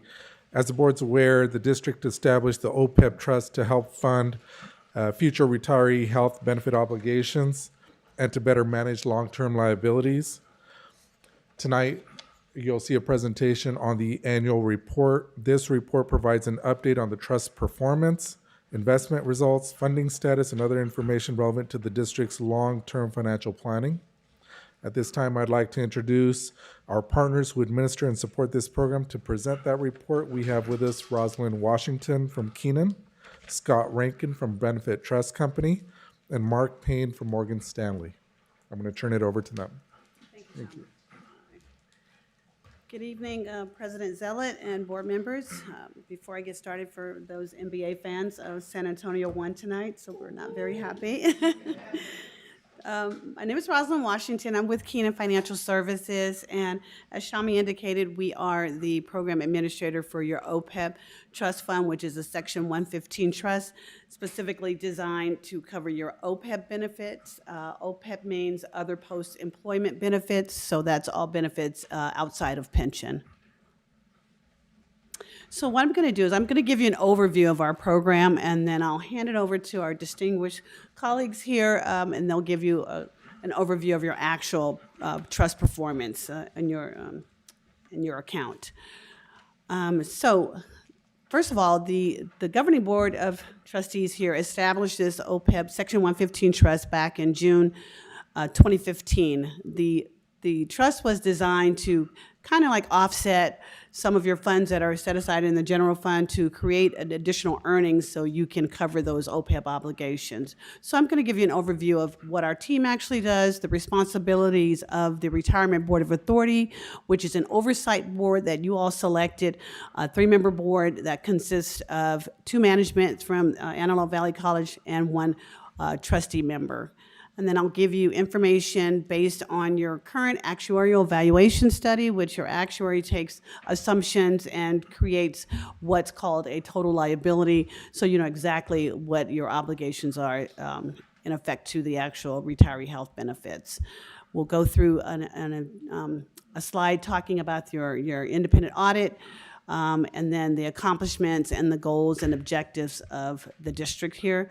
And then Scott Rankin will give you an overview of the trust performance as well as the time-weighted return net of fees and any questions that you may specifically have pertaining to the current market conditions that we're in right now. This is the Retirement Board of Authority. Consists of Michael Adams, which is a governing board trustee member, Charmaine DeBrard, the VP of Administrative Services, the CBO, and Tamara Staffes, which is the Director of Fiscal and Financial Services. So those two members of the management team are specifically on this board based on their title. So as they rotate out, then whoever assumes their position then will rotate in, and then Michael has been selected as the oversight trustee member on the board.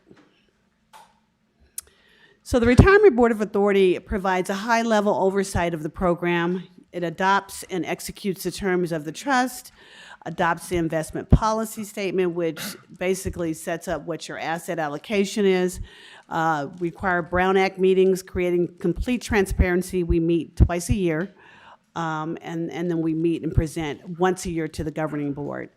It documents the due process.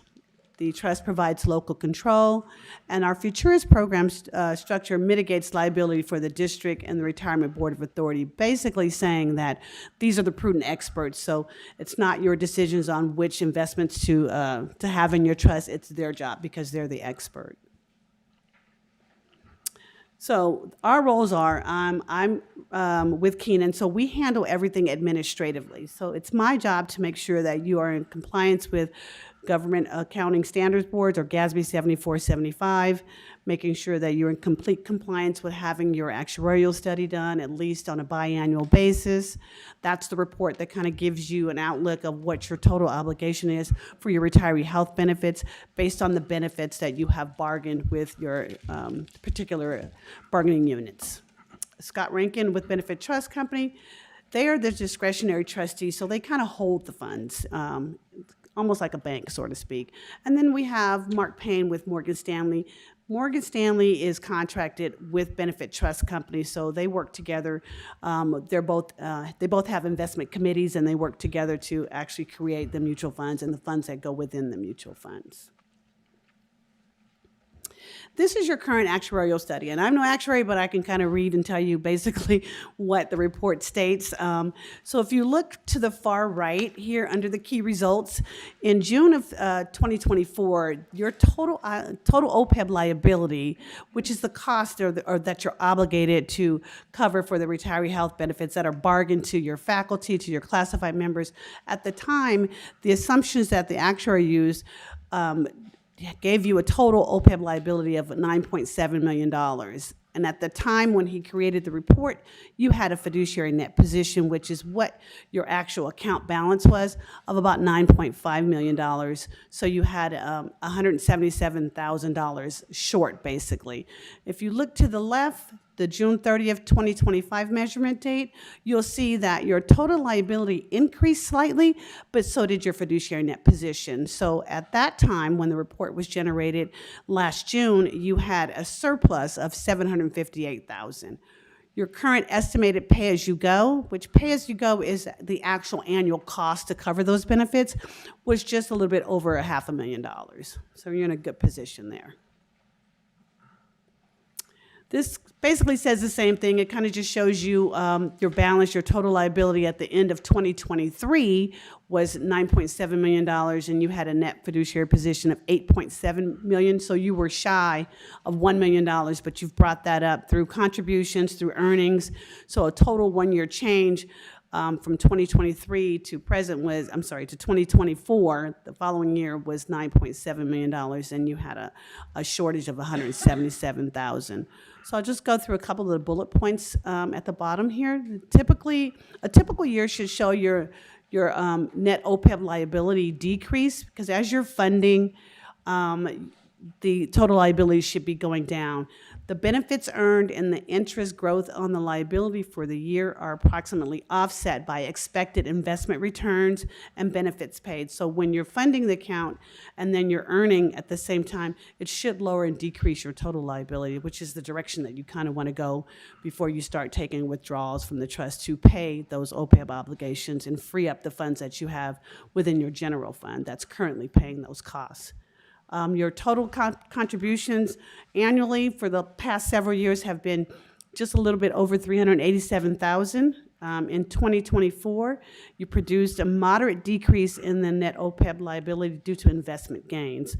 Volatility should always be expected from year to year as experience deviates from expectations, medical costs go up, demographics, investment returns, and again, any new obligations that you bargain within your collective bargaining units. Just some of the terminology in case you don't know what I'm talking about here. Your total OPEB liability you'll see on the report is TOL.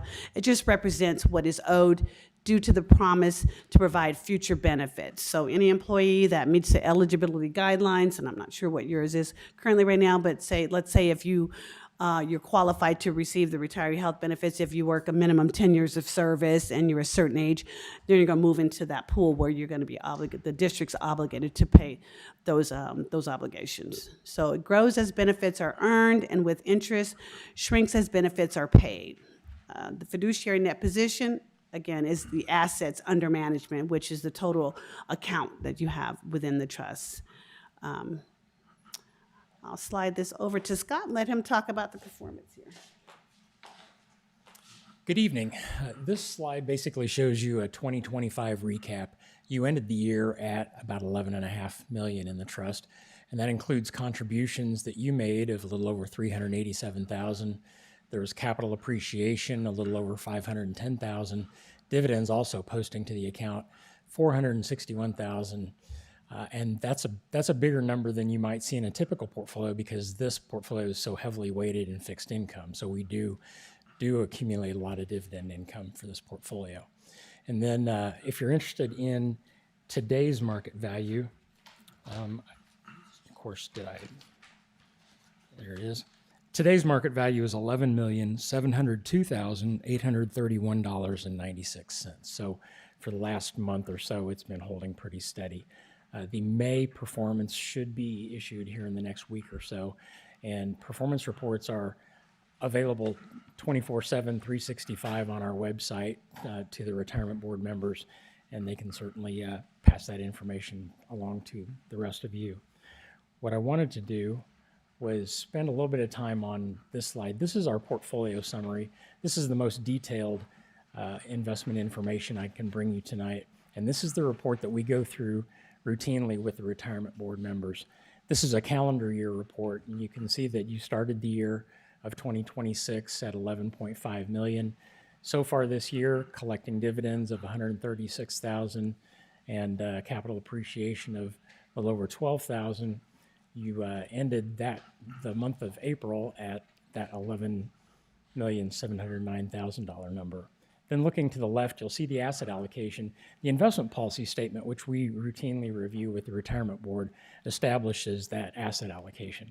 And the asset allocation for this trust was actually very aggressive in the early years when you were in an accumulation stage.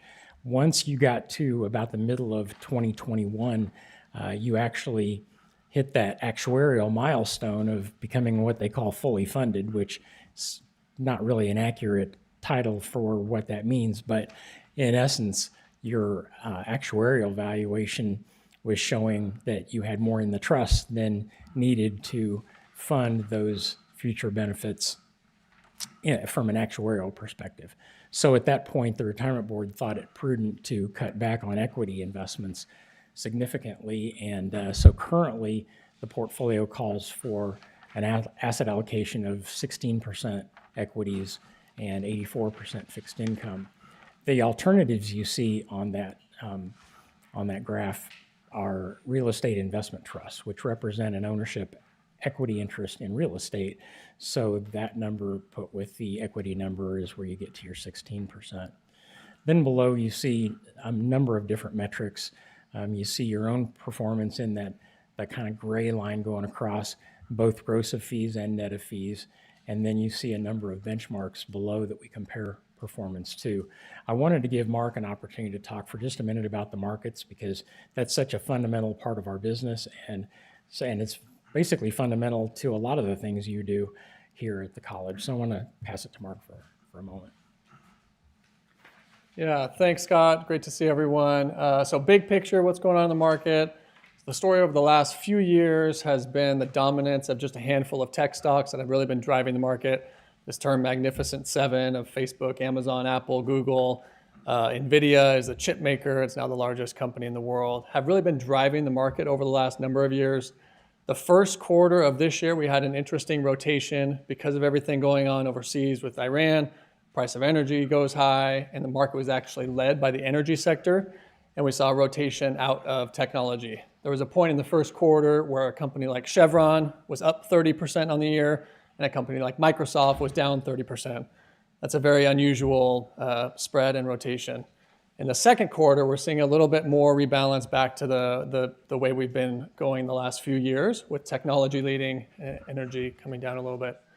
Our Global Investment Committee at Morgan Stanley is calling for our 12-month price target on the S&P is about 8,300, which implies about a 12% base case scenario gain for the markets for the next year. Inflation is a concern with everything going on overseas. If inflation goes the other way and stays higher for longer, it's unlikely we'll see any Fed rate cuts this year. So that's something that's very top of mind for us. On the fixed income side, this is a great environment for fixed income. Rates are high, coupons are high. The yield, the duration of the bond funds in the portfolio is about a 6-year duration, and the yield to maturity is about 5%. So even if rates do come down dramatically, we have these bonds locked in, and we'll see some nice price appreciation on top of that.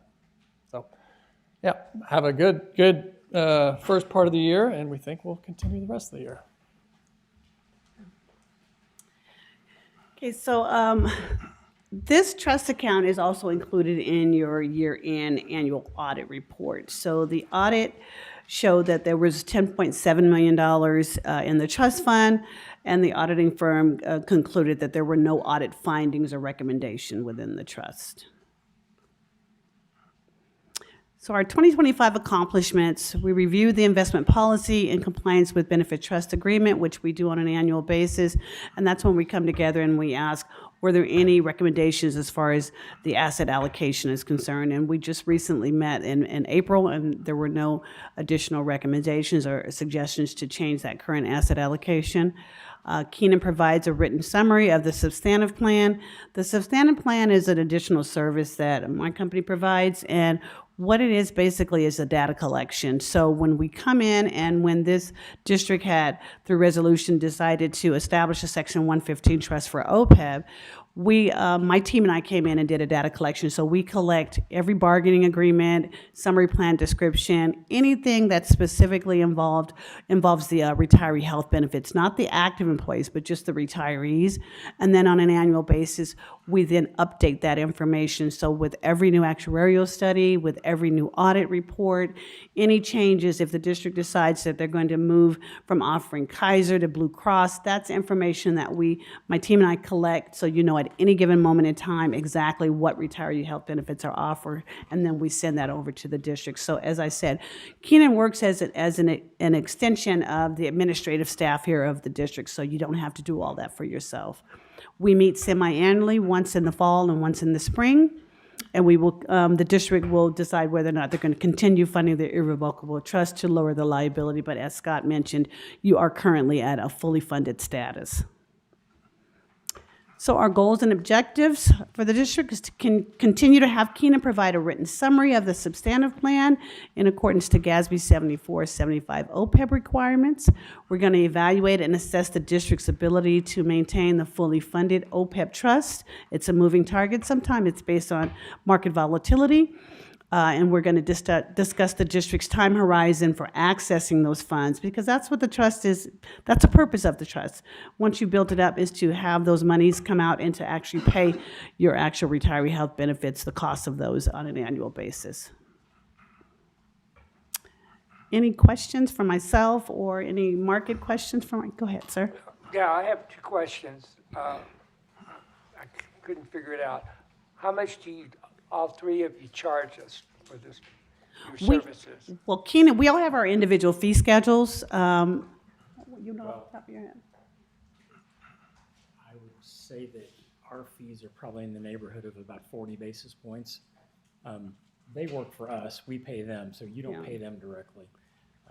And I think Keenan's probably roughly in that same. In the same area, So probably, yeah. probably in the 1% range is probably what you're seeing there for all these services. Okay, this is a pension plan. Is it covered, if something happens, is it covered by the federal government? You know, like the FDIC in a bank account?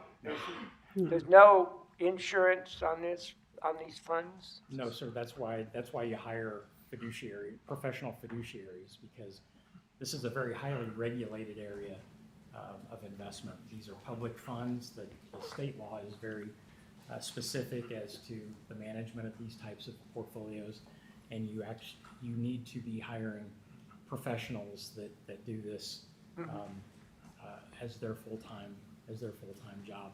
Benefit Trust Company probably has about $150 billion under management of this type of money.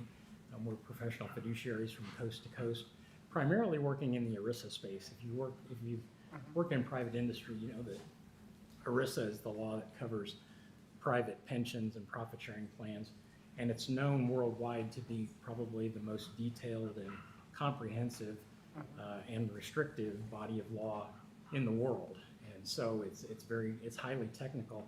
And the state of California did the right thing when they instituted the retirement system under California law. They basically took a copy machine and they Xeroxed section the section 404A of ERISA as regards the fiduciary responsibility requirements. So our work nationwide translates directly to this assignment. We've been in this position doing this with Keenan now for right at 20 years. And you get the benefit of being part of this product. Statewide, our Futurist program is about a $2 billion program. So you're getting the benefit of being able to use investment products, institutional grade or fiduciary grade institutional shares of highly rated mutual funds that you wouldn't be able to get into otherwise without that market presence. So knowing the law, having the ability to access investment products that you wouldn't otherwise have available, all of those things play into the ultimate protection for you as trustees and fiduciaries for the college. And you mentioned pension. This is not a pension trust. This is other post-employment benefits. So it's basically medical, dental.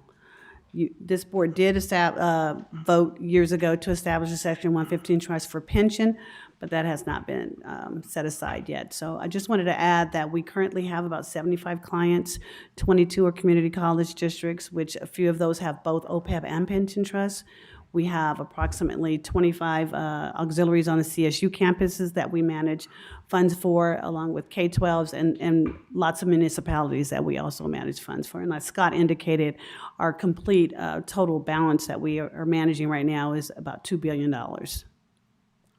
Thank you. You're welcome. Anybody else? Okay, thank you very much. Thank you. Have a good evening. All I gotta do is find my place.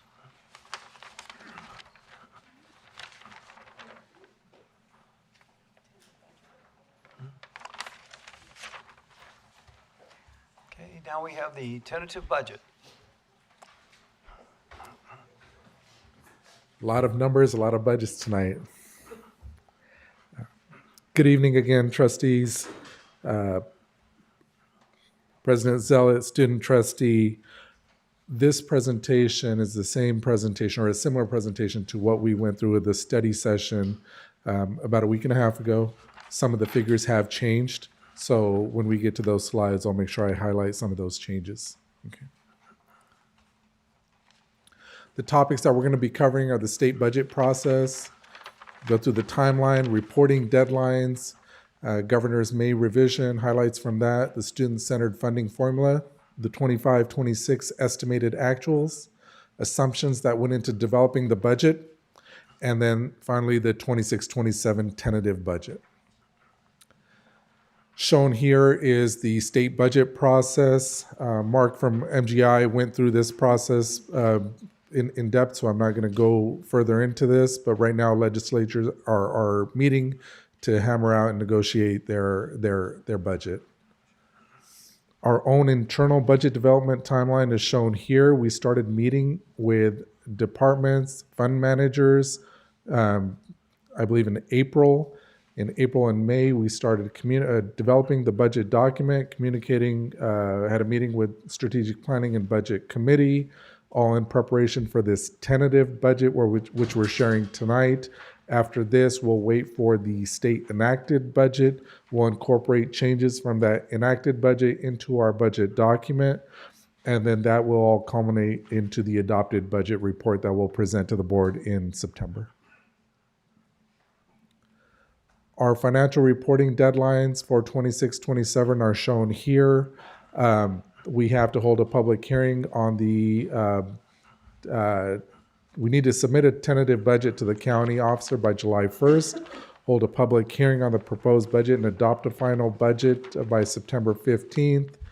It needs to be made public by September 30th, and our audit needs to be submitted to the Chancellor's office by December 31st. And now highlights from the May revise.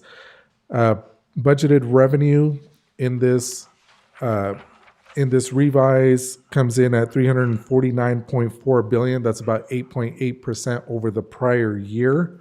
It's a very positive budget. The LAO cautions that these revenues are likely unsustainable and future structural deficits remain. Again, Mark from MGI went into that in a little more detail. These are based on one-time revenues. They came in well. We're very happy with the proposed budget, but we need to be cognizant of what may be coming down the road in future years.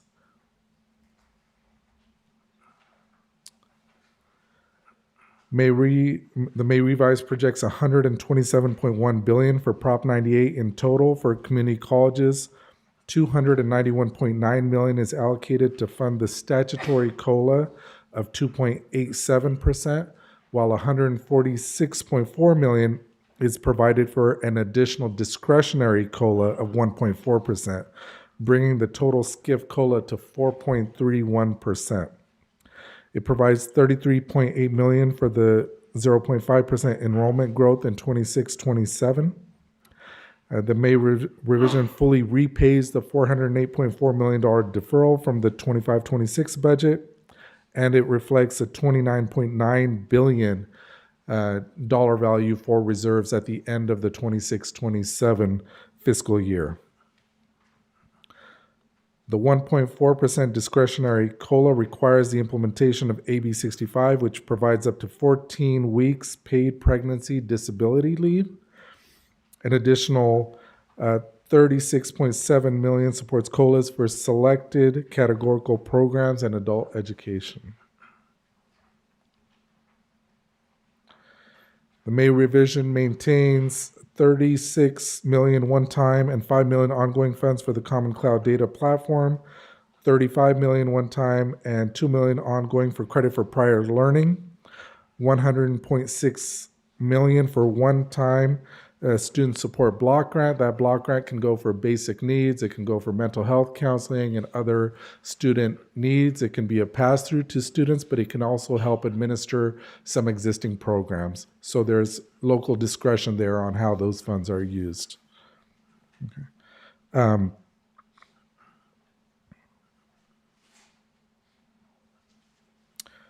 Finally, $120.7 million in one-time for deferred maintenance, and that is the first time we're going to see those funds since the 22-23 Budget Act. Okay. One last thing, $736.9 million in capital outlay from Prop 2 was included in the budget. That is what is funding our AVC gym replacement project. From that amount, we are allocated the $24.2 million for all years towards our gym replacement project. Next shown here are the allocations and rates for the various unit categories and district size categories. On the top are the 25-26 rates in the first column, the rates adjusted with a 4.31% COLA in the second column, the peach-colored column. Next to that is the estimated change from 25-26, and then the percent change shown in the last column. On the bottom are those same rates adjusted by the 2.87% statutory COLA. So that's the difference between the 2.87 on the bottom, 4.31 on the top. So that's the FTES amounts shown there in the first column and second column. For the student-centered funding formula, the current split is still 70-20-10. It's set in statute. There are no plans to change. Rates will be adjusted by the enacted COLA. Beginning 25-26, there was a new funding floor. That funding floor was based on the total computational revenue from the 24-25 funding amount. Right. So that amount for the district is approximately, as of this time, about $106 million. Projected revenues from the SCIF for the district at this time, using estimates, are about $118 million. So we're well above that funding floor, and so we're in a good position. But that funding floor isn't adjusted based on COLA, so that gap is growing. And then moving on into the estimated actuals. We began 25-26 with a beginning fund balance of $91.3 million. Total revenue is $128.2 million. Total expenditures and other outgo was $131.7 million, or is projected to be $131.7 million as we close out the year. That leaves an ending fund balance of $87.8 million. There are assignments totaling $48.8 million. Those assignments are shown in the column to the right there. After assignments, we have an unassigned ending fund balance of $39 million, equating to an unassigned reserve of 38.6%.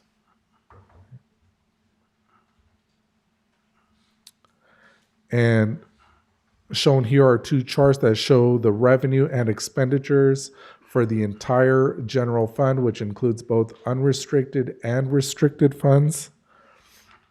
Total general fund revenue in 25-26 is $185.9 million, shows state revenue totaling 80%, federal revenue 9%, local revenue 11%. The federal revenue is higher due to ERTC funds that came in. Those are one-time funds. We don't expect federal revenues to be that high in future years. General fund expenditures and other outgo in 25-26 total $161.8 million. The category breakdown is shown in the chart there for 25-26.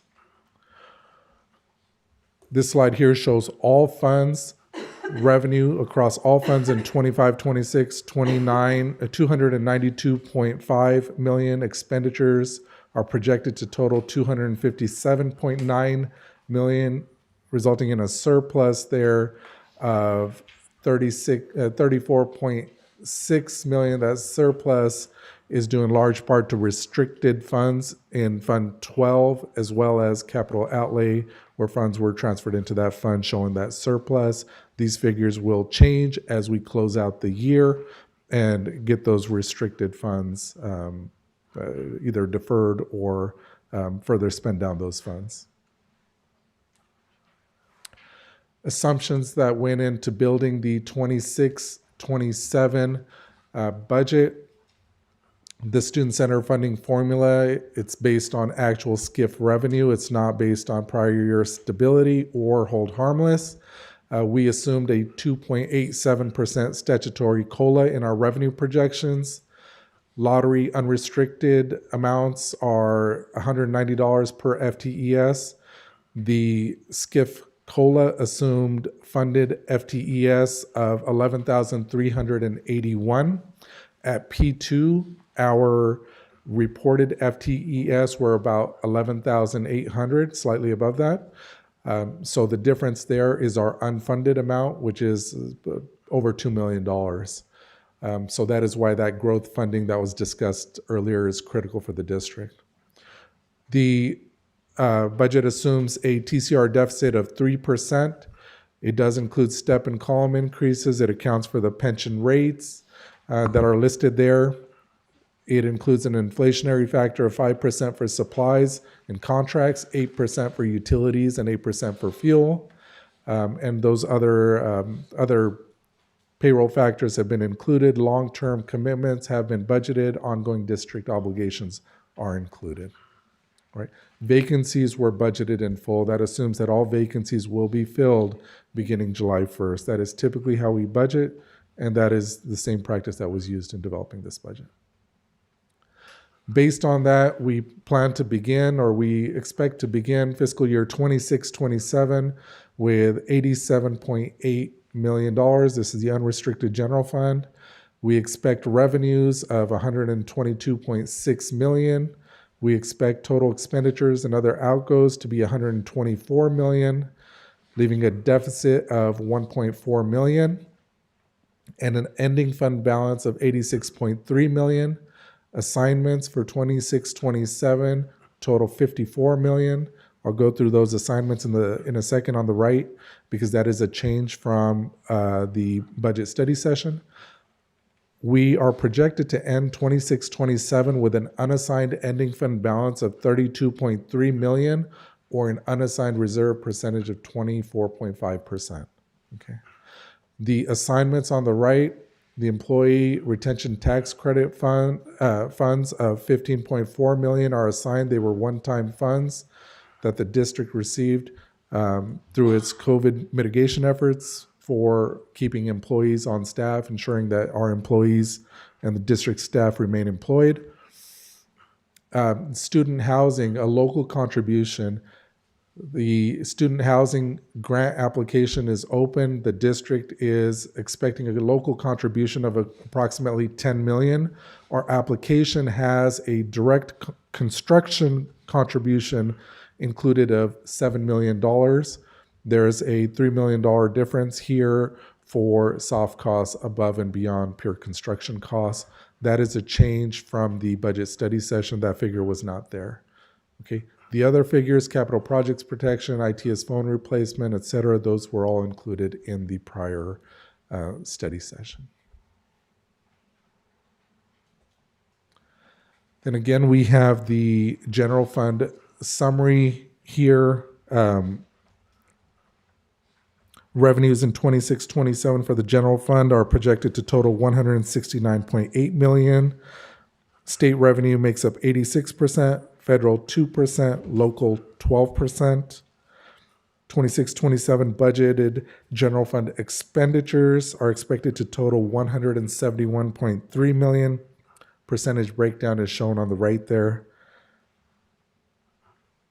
And for all funds, again, revenues, $259.6 million, expenditures, total assume that all of the bond funds are fully expended, restricted funds are fully expended. They would total $313.9 million, leaving a deficit of $54 million.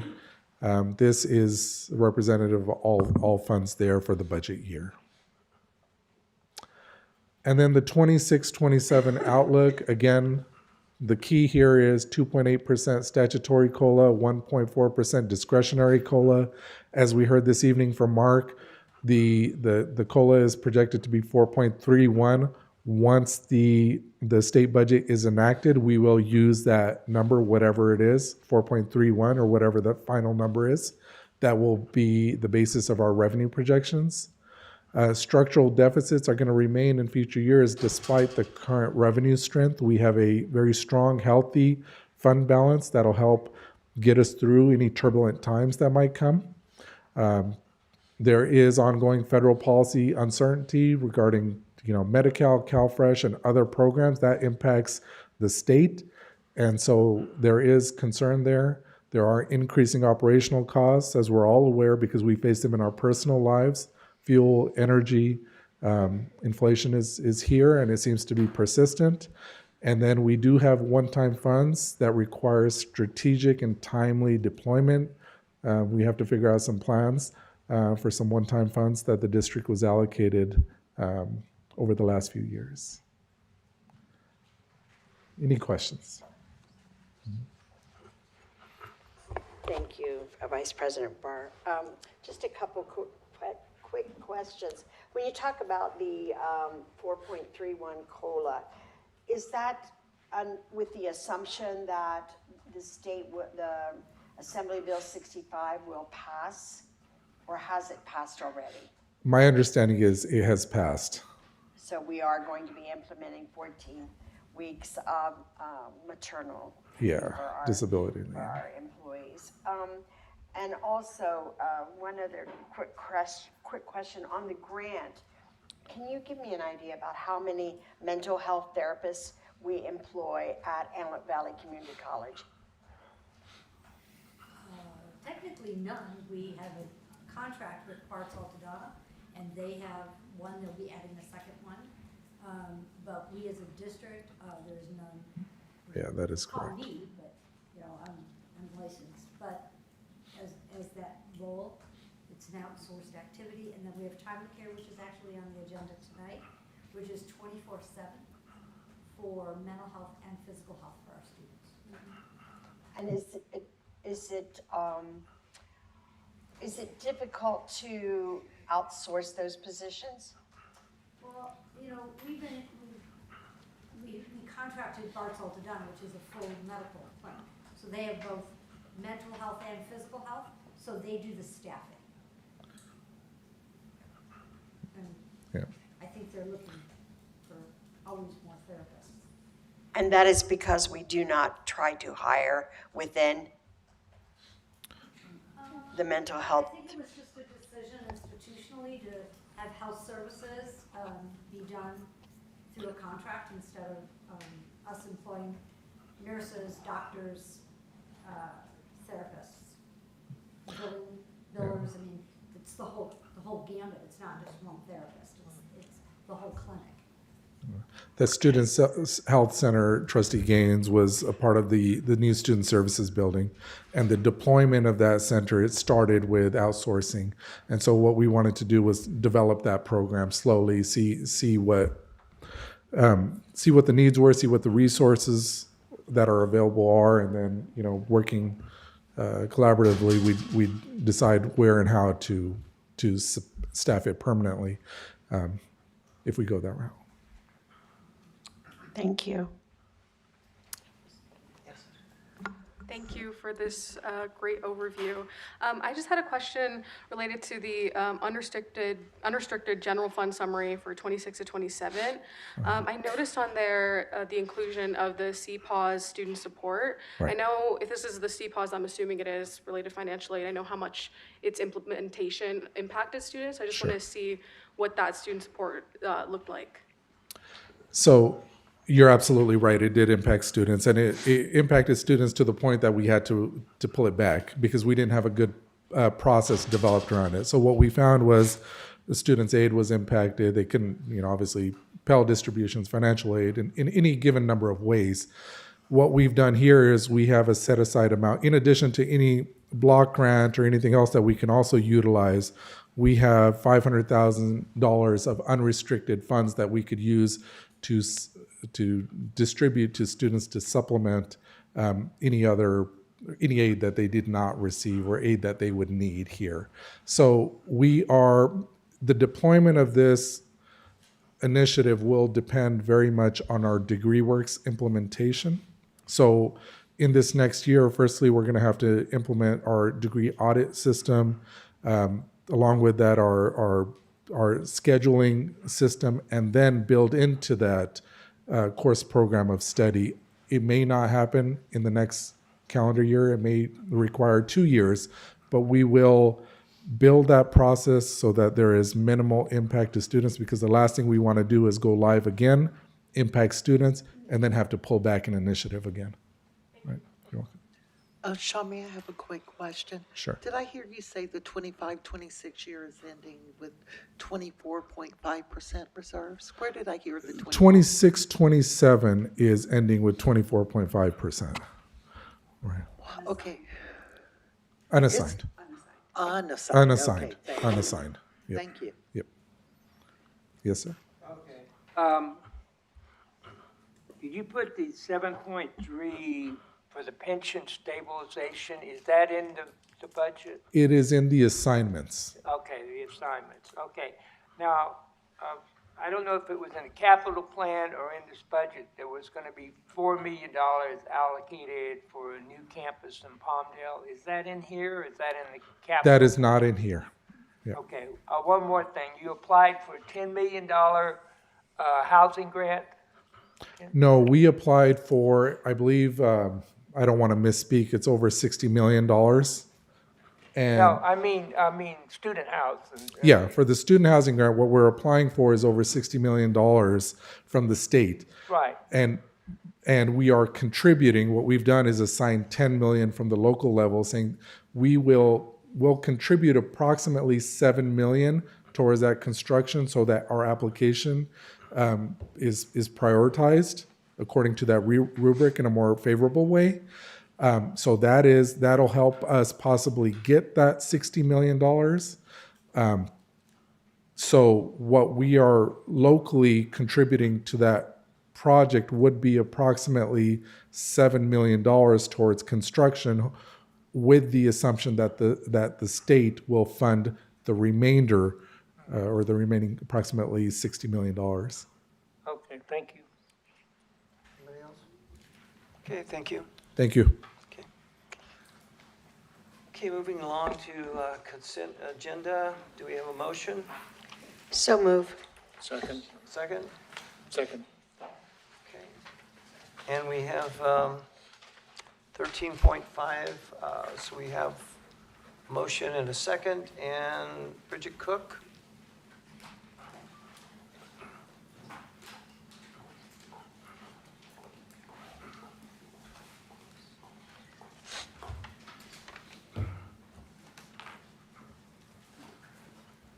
Good evening again. I wanted to point out to the board that as of the end of May, the board spent $1.1 million, more than $1.1 million on legal services. Last year, the board spent almost $2 million on legal services. The administration would say that some of that is attributed to the Office of General Counsel, which was dissolved in November of 2024. And so there was my salary associated with expenses last year, which was about $140,000, but the board spent $1,998,000 on legal services. That's just what was billed so far. And this year, what's been billed so far is $1.1 million. Tonight, we have $1.675 million to start the fiscal year for 26-27 with 4 law firms. When there was a general counsel, there was 1 law firm, just 1. And I implore the board to take a look at what the expenses were when there was a general counsel prior to Dr. Zealot's arrival and hiring additional law firms to support the People, Culture, and Talent division, who is apparently unable to manage things and uses legal expenses under the guise of just writing letters, apparently. The letters that Mr. Wang is sending out for people are things that should be being handled by employees in People, Culture, and Talent, but they're not. So given that the paralegal was told that she was being demoted because there was no work, clearly there's upwards of $2 million worth of work in the district, which some of it could have been absorbed by the paralegal who remained after my contract was not renewed. Yeah, thank you. Yes. Okay. Advice? Approve. All in favor? Aye. Any opposed? Passes unanimously. Okay, moving into action items. 14.1, approval of resolution 2526/27, ordering governing board elections. Is there a motion? So moved. Second. Okay, any discussion? Hearing none advice? Approve. All in favor? Aye. 14.2, approval of resolution number 25-26/28, affirming the Antelope Valley Community Colleges District commitment to diversity. So moved. Okay, is there a second? Yeah, Okay, any discussion? yes. The statement is kind of ambiguous, and it's all clumped together. Next year, when we vote on this, I would like to have it like bullet points, specific items listed on the statement instead of just a paragraph. Okay, thank you. Okay. Nothing else? Advice? Approve. All in favor? Aye. Item 14.3, approval of 2026-27 tentative budget. Is there a motion? So moved. Second. Okay, any discussion? Hearing none advice? Approve. All in favor? Aye. Item 14.4, approval of district 5-year construction plan. Is there a motion? So moved. Second? Second. Okay, any discussion? Yes.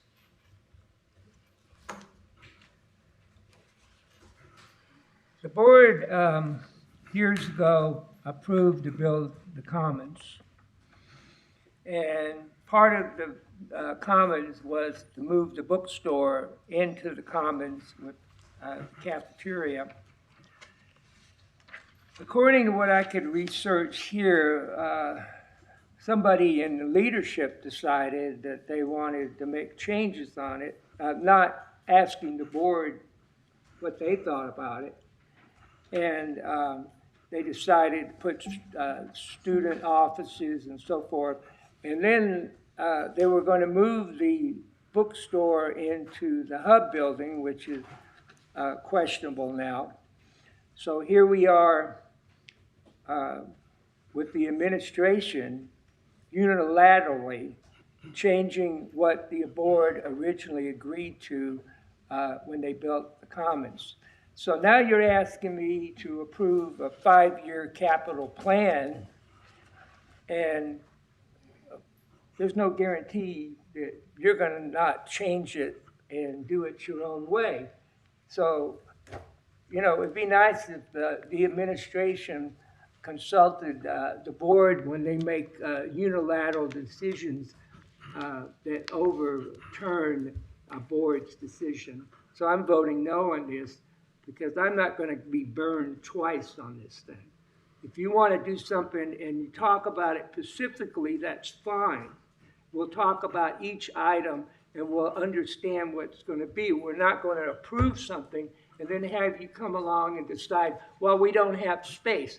Well, we will have space for big rooms over there, but we don't have space for a bookstore, which we agreed to put there. And now we don't know where to put the bookstore because the building that you're going to put it in is deteriorating. And then when I asked you, well, okay, well, we'll just leave the bookstore where it is. No, we're going to tear that down and try to figure out a place for the bookstore. That's unacceptable. I'm voting no. Okay, any other discussion? Hearing none advice? Approve. All in favor? Aye. Aye. Okay. We have 4 yeses and 1 no. Okay, item 14.7. Approval of services agreement between Community College Search Services, LLC, CCSS, and Antelope Valley Community College District for providing appropriately qualified candidates for interim dean enrollment services and matriculation position. Is there a motion? So moved. Is there a second? Oh, I've got it. Is there a second? Yeah. Okay. All right, and I believe we have Ms. Ford. Want to speak to this?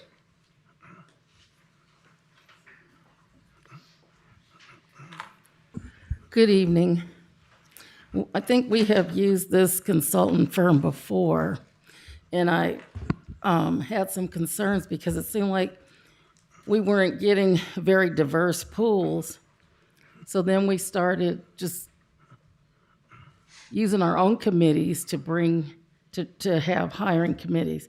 So this last time that we went out for this position, we had an interim serving for approximately 2 years who actually brought the department together, streamlined some processes, and has been responsible for the department. She's Black and has demonstrated she could do the job, that she's equal to the task. There weren't any grievances, and no issues have grown under her leadership. The staff reporting to her respect her leadership, and yet the search failed, so we have to go out again. Now, there may be underlying things that I don't know about, so I'm not going to pretend that I do, but I think that it's concerning that we can't seem to find any eligible people of color to serve in positions of upper administrative roles. And so I'm not sure what we need to do as a district, but I do think that we need to interrogate our processes because there's a lot of people that apply. And I'm thinking the pool for the equity program was very diverse, yet we couldn't select anybody from that pool to serve in the role as equity. And there's some things that I'm not going to do this forever, but there's some things I'd like to see accomplished. And one of those is to make sure that we have adequate equity at the top levels of administration. Thank you. Okay, thank you. Excuse me. Dr. Salat, would you like to respond? Because I would like to hear, and I think the public would like to hear your take on diversity, the makeup of staff, and so on. Thank you for the question, Trustee Harvey. And thank you for the disclaimer eventually that you might not know the whole situation. We will not openly discuss searches. And what I will say is that the search was thoroughly conducted. There were multiple finalists. There were thorough searches of background checks, and the search failed. My commitment has always been, even before I came to this college, that we offer, every search is wide open. There are no foregone conclusions to any search. Every search on this campus is wide open. And so when it comes time to interrogate the processes, I agree, we should do that. And we should do that ensuring that when people sign the confidentiality forms at the beginning and in order to participate on a search committee, that they adhere to confidentiality. And that confidentiality is forever. And that we all respect the processes. It is my intention with every single search that we find the best candidate to serve this college. And I just encourage us all to be responsible with our words, because there are some connections being drawn here that may support a story, but aren't factual. Thank you. Okay, anything else? Advice? Abstain. Okay, all those in favor? Aye. I'm abstaining also. Okay, so we I'm have. opposing. Oh, so what do we got here? 2, 1, and 1. Is that correct? Yes. Okay, is that 3? Just for clarity, can we have the ayes raise their hands, just make it easier? Okay. So the motion does not pass. Okay. Moving along. 14.9, approval to extend contract Keenan and Associates for the Futurus Public Entity Investment Trust Program through June 30th, 2027. Is there a motion? Second. Okay. Any discussion? Hearing none advice? Approved, but I did want to ask, sorry, were we on 4.8 or 4.9? Oh, I'll okay. have to go back. I Okay, jumped sorry, ahead. but it's approved, my bad. It's getting late, Yeah. and I've been up since 4. Okay, so do we have that? Approve, okay? All in favor? Aye. Okay, now back to 14.8. And good catch, another sharp student trustee who's used to being up late at night. Okay, 14.8, approval of amendment between Shaw HR Consulting and Antelope Valley Community College District from July 1st, 2021 through June 30th, 2026. Is there a motion? Second. Okay, in discussion, hearing none advice? Approved. All in favor? No. Aye. Aye. Your no? One no. Okay, so 4-1. Okay, 14.9, approval, 10, excuse me. 14.10, approval of the resubmission of the application for affordable student housing project. So Is there a moved. motion? Second. Okay, any discussion? Yes. I want everybody to see, I study these motions, and I studied the housing project application. You know, if you read into it, this housing is going to be too expensive for the students on this campus. And you go and read some of the public comments made by the students, they wonder how they're going to afford the housing the way it's designed now. And the public has had no input. We're going with the same plan we had before, which we didn't ask anybody in the neighborhood what they thought about it. So we're going to put up housing that's going to change the character of the neighborhood, like it was done across the street with Chipotle and all those stores. So I think that, first of all, we need to rethink how we're going to build the housing. We need to have public input. My district starts on 30th over here. I know the people in my district would like to have something to say about what we're going to build over here. And is it going to be affordable for the students? And some of the prices that they listed are ridiculous. So I'm voting no on this. We need to rethink this before we submit it to the state and spend $10 million with an application. Thank you. Just a point of clarification, that we are not spending $10 million on the application. This is merely applying for the grant. If we are offered the opportunity to participate, it comes back to the board for acceptance and approval of what the final proposal from AVC is. Well, you know, according to the documents, we haven't even done an environmental impact study on this project, and it won't be done unless it's approved. Now, isn't that ridiculous? It might not be anything that we're building, but we're going to get the money and we're going to ignore it.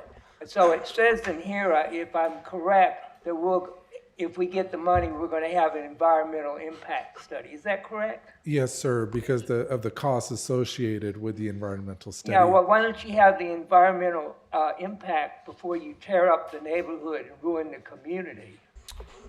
Why don't we have that before we start this project? If I may, it's very standard for grant funding purposes, before a project is conceptualized, to handle the money first and then the impact once the project is conceptualized, like number of stories, number of beds, parking, sewage, utilities, solar.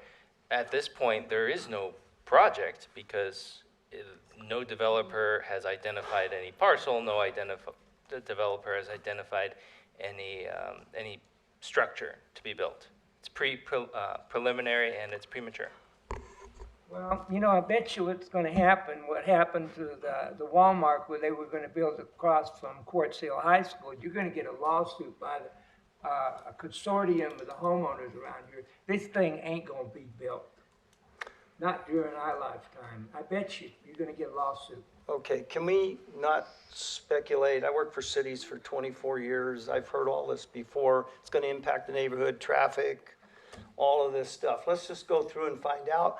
We can pull out of this if we so choose. Is that not correct? That's correct. Okay, so it's pointless to debate this here because if this turns out to be a bad project, we have the right to pull out of it, okay? So can we just move it forward? Yeah, but have we ever pulled out of a bad project before? We have land over in Palmdale that you're going to build a campus on it. It's an earthquake fault right through the property. We still own that land. We didn't pull out of that project. We still own the land. You were on the board. Mike was on the board that approved to buy that. And Mike and I negotiated that deal. Yeah, and we can't. But, excuse me, a bunch of that property down there is buildable, okay? There's earthquake faults all over California. So that's a false argument, okay? We can use it for other things. We chose not to. I didn't personally want that land. We're moving on, so let's just move on and we'll eventually sell it and pick up something else or whatever. So, yes. Sorry. I appreciate all the concerns brought forth. I just kind of want to remind everyone what we're here to discuss, right? Student housing. Again, I just want to bring the student perspective. I know everyone has their own thoughts and opinions. So as a student, right, I have friends, I have coworkers, I work on campus who are in the basic needs housing program right now, and they've received assistance through them. And I know other students who are low income through my role in ASO. I've spoken to students who have similar experiences.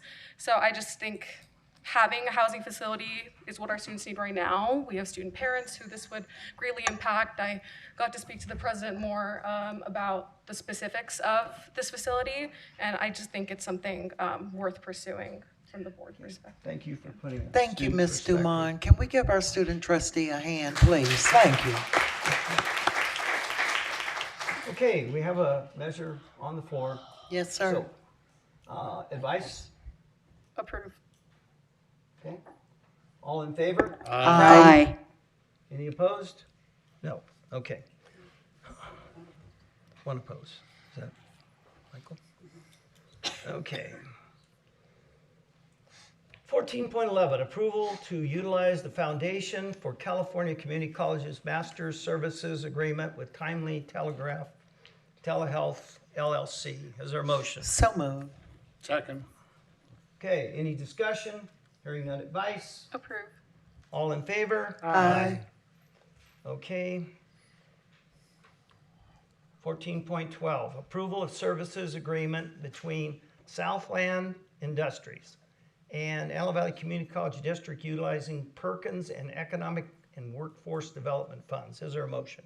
So moved. Second. Okay, any discussion? Hearing none, advice? Approve. Okay, all in favor? Aye. 14.3, approval to utilize the California Multiple Award Schedule CMAS piggyback agreement with Northeast Systems or NE Systems Incorporated. Is there a motion? So moved. Second. Is there any discussion? Hearing none, advice? Approve. Okay, all in favor? Aye. 14.14, memorandum of understanding between Antelope Valley College Registered Nursing Program, Antelope Valley Union High School, and the partnership with Kaiser Permanente. Is there a motion? So moved. Okay, Second. is there a second? Second. Okay, any discussion? Hearing none, advice? Approve. All in favor? Aye.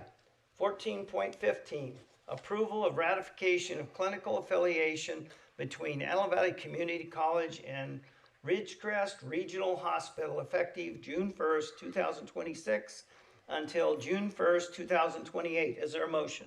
So move. Okay, Second. is there a second? Second. Okay. Any discussion? Just quickly, why are we using Ridgecrest? Does anyone know? Is that who we do our clinical services through? So this is, it is for clinicals, and it's to accommodate students who live in different parts of our service area. Okay, And also it offers expanded space. okay. Okay. Anything further? Hearing none, advice? Approve. All in favor? Aye. 14.16. Approval of agreement renewal between the Lamar Companies and Antelope Valley Community College District for the billboard advertising to increase Next Up Foster Youth Program enrollment. So moved. Is there a second? Second. Any discussion? Yes, this is $136,000. And every time this comes up, I ask the administration, are you taking a survey to see how students learned about the college and whether this billboard advertising we keep buying is effective in drawing in students? And I never get any statistics to prove that it's beneficial. And also this outfit, Lamar, they put up signs you can't even read when you go down to 14. They're not legible. So I'm voting no on this. Okay. Any further discussion? Hearing none, advice? Approve. All in favor? Aye. No. 4-1. Okay. Okay, where are we at? Okay, 1417, approval to award contract for RFP AVC 2025/2026-6A for beverage pouring rights. Is there a motion? So moved. Second? Second. Okay, any discussion? Hearing none, advice? Approve. Okay, all in favor? Aye. Okay, passes unanimously. 14.18, approval to ratify agreement with Respond Communications Plus, Inc. for the AVC Library Cat 5 replacement project. Is there a motion? So moved. Is there a second? Is there any discussion? Hearing none, advice? Approve. All in favor? Aye. 1419, approval of professional services agreement between NE Systems Incorporated and Antelope Valley Community College District for security and segmentation assessment. Is there a motion? So, second. Okay. Okay, any discussion? Hearing none, advice? Approve. All in favor? Aye.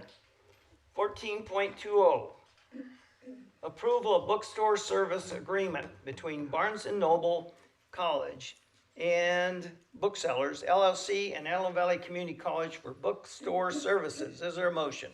So moved. Second. Second. Any discussion? Yes, we make money off the bookstore. We get a percentage of what they sell.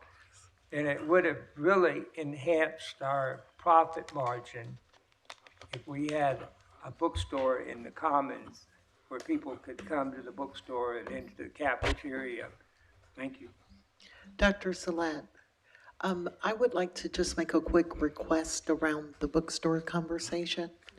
I would like to know about digital materials, how we're using those, because I had a conversation with a friend of mine in Texas who told me all of the publishing companies that we used to know for publishing, now they're pretty much tech companies, right? So the publishing has kind of rolled over to tech, and I know a lot of the hardback physical textbooks are now digital audiobooks, all of those types of things. So I think if we could bring the reality of modern day schooling and what part is physical in comparison to the large digital outlay that most colleges and learning environments have, I think it would help to explain more to the board what's being used, what's needed, those types of things. Any further discussion? Hearing none, advice? Approve. All in favor? Aye.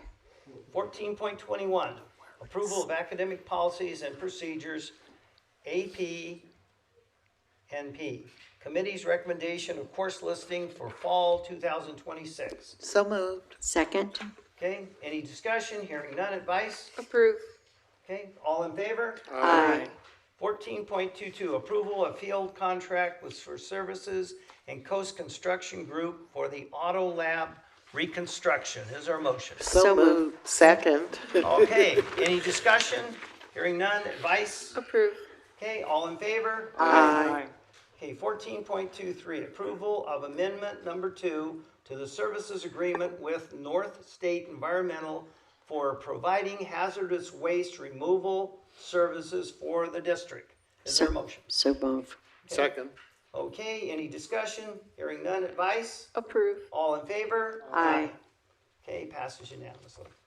14.24, approval of change order for Child Development Center mold remediation, pack out and pack back with catastrophic events funds. Is there a motion? So move. There's a second? Okay, got a second? Second. Yes. Any discussion? Hearing none, advice? Approve. All in favor? Aye. Okay, item 4.25, approval to utilize the Foundation for Community Colleges Master Services Agreement with Waxy's Enterprise LLC for custodial supplies and equipment with unrestricted funds. Is there a motion? So moved. Second. Okay, any discussion? No? Advice? Approve. All in favor? Aye. 14.26, approval of change order for Foxfield 60 by 40 modular classroom project with unrestricted general funds. Is there a motion? So moved. Second. Okay, any discussion? Hearing none, advice? Approve. All in favor? Aye. Okay, if we can, I'd like to put together 14.27, 14.28, 14.29, and 14.30, and 14.31. It's all Measure AV money, bond money. And if I can have a motion. So moved. Okay, any second? Any discussion? Hearing none, advice? Approve. All in favor? Aye. Okay, informational items you have on your agenda. Okay, Antelope Valley College District Development Center, Program Self-Evaluation Report, and the 2025-26 diversity events. And so you can follow up on those. Okay, we have reports and announcements. And Hal Huntsman is not here? David is going to. Oh, okay. I'm definitely not Hal. Hal's a lot taller and I'm a lot grayer. But with that, just a quick update. We just finished we will be finishing the academic year. We don't see any more meetings this year, but a couple things to keep in mind as we get into the next academic year. We are having very spirited discussions on AI wearables in the class. In addition, there's also good discussions about the balance between online and in-person classes and how that's helping or maybe not helping students. Speaking of modalities, there's also talk about different course modality discussions. And finally, we have a new committee, new Law Scholars Committee, which will be headed by Carlos Pinhos, who was here tonight earlier for the Leadership Academy. So thank you, and since San Antonio already won, I don't have to watch the game. Thank you. Okay. 60.2, Antelope Valley College Federation of Teachers, Perry Jaleka. What were they playing? Was that tennis? Basketball. No, I'm just kidding. Good evening. I just wanted to, congratulations. It's the end of our academic year, and there's graduation that happened on Friday. And to every student who's earned a degree or certificate, congratulations and well done. Those credentials represent real change in their lives and in our community, and gives them a chance often to go to transfer or get in the workforce. So congratulations to all involved. The success doesn't happen on its own. I want to thank our faculty, staff across the campus for the work that has made this year possible, the teaching, advising, and all the behind-the-scenes support. They showed up for our students, and they made this success possible. And on behalf of the Federation, thank you, and job well done. Thank you. Okay. Next is Antelope Valley College Classified Employees, Pamela Ford.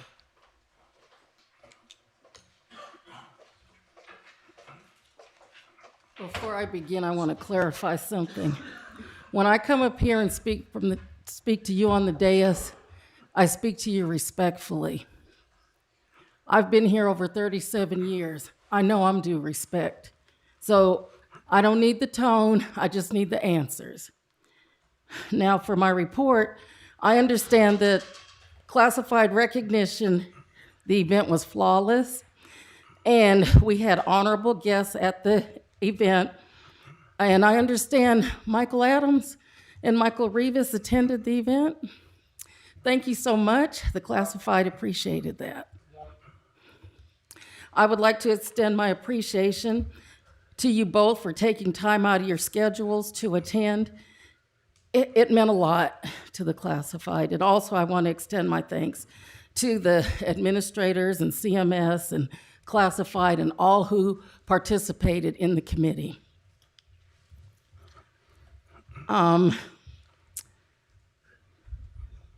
Jennifer, I appreciate your perception and clarification regarding two HRVPs. It was a bit confusing.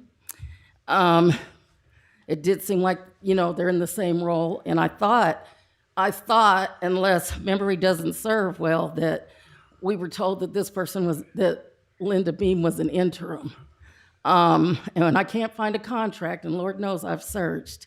So I don't know what her role is, but my concerns continue because during negotiations in May, both Dr. Helsper and Dr. Beam were on negotiations.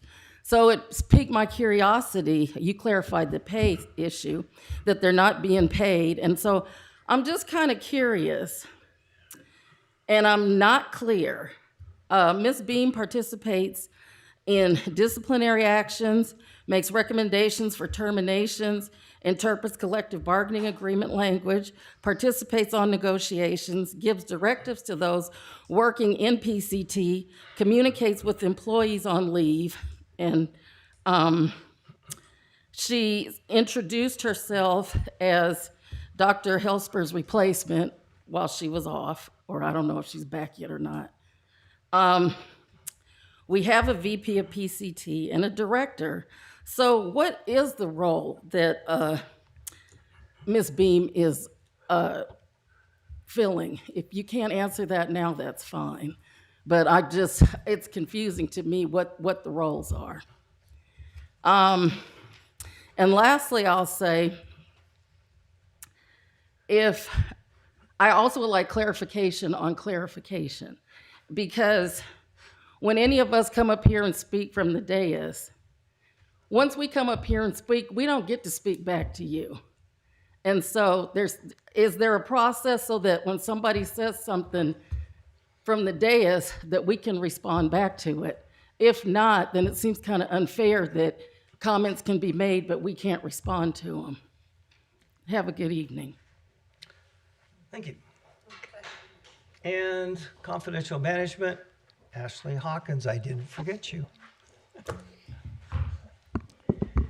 Good evening. On behalf of CMSA, I would like to begin by recognizing the tremendous success of Friday's commencement ceremony. This year's event was a remarkable celebration of our students' achievements and the largest commencement in the college's history. CMSA extends its appreciation to Dean Leo Ayala, James Nasapak, Mike Harris, and the many faculty, staff, managers, and student workers whose planning, coordination, and dedication made this milestone event possible. The professionalism, collaboration, and commitment demonstrated across the institution reflected the very best of AVC and created a memorable experience for our graduates and their families. We would also like to recognize the retirement of our dear colleague, Ron Benedetti.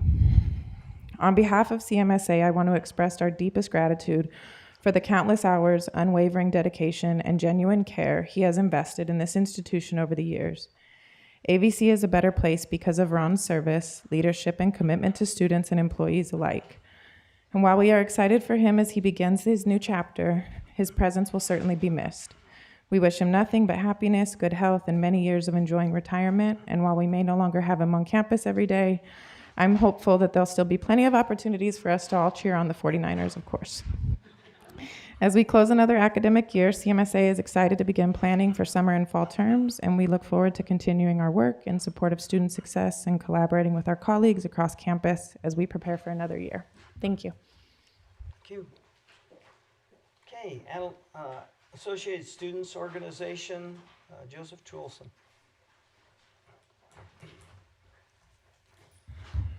What's my max time I can be up here? I'm just joking, everybody. First and foremost, though, I just want to get some. It's Truelsen. It's EN. So I'm not sure what happened there. I'm not sure. No, it's all good. I've been dealing with it since kindergarten. Good evening. Yes, ma'am. Good evening, everybody, for the second time. I pray that everybody has a good rest of their evening after this is through, and I'll try to get past this.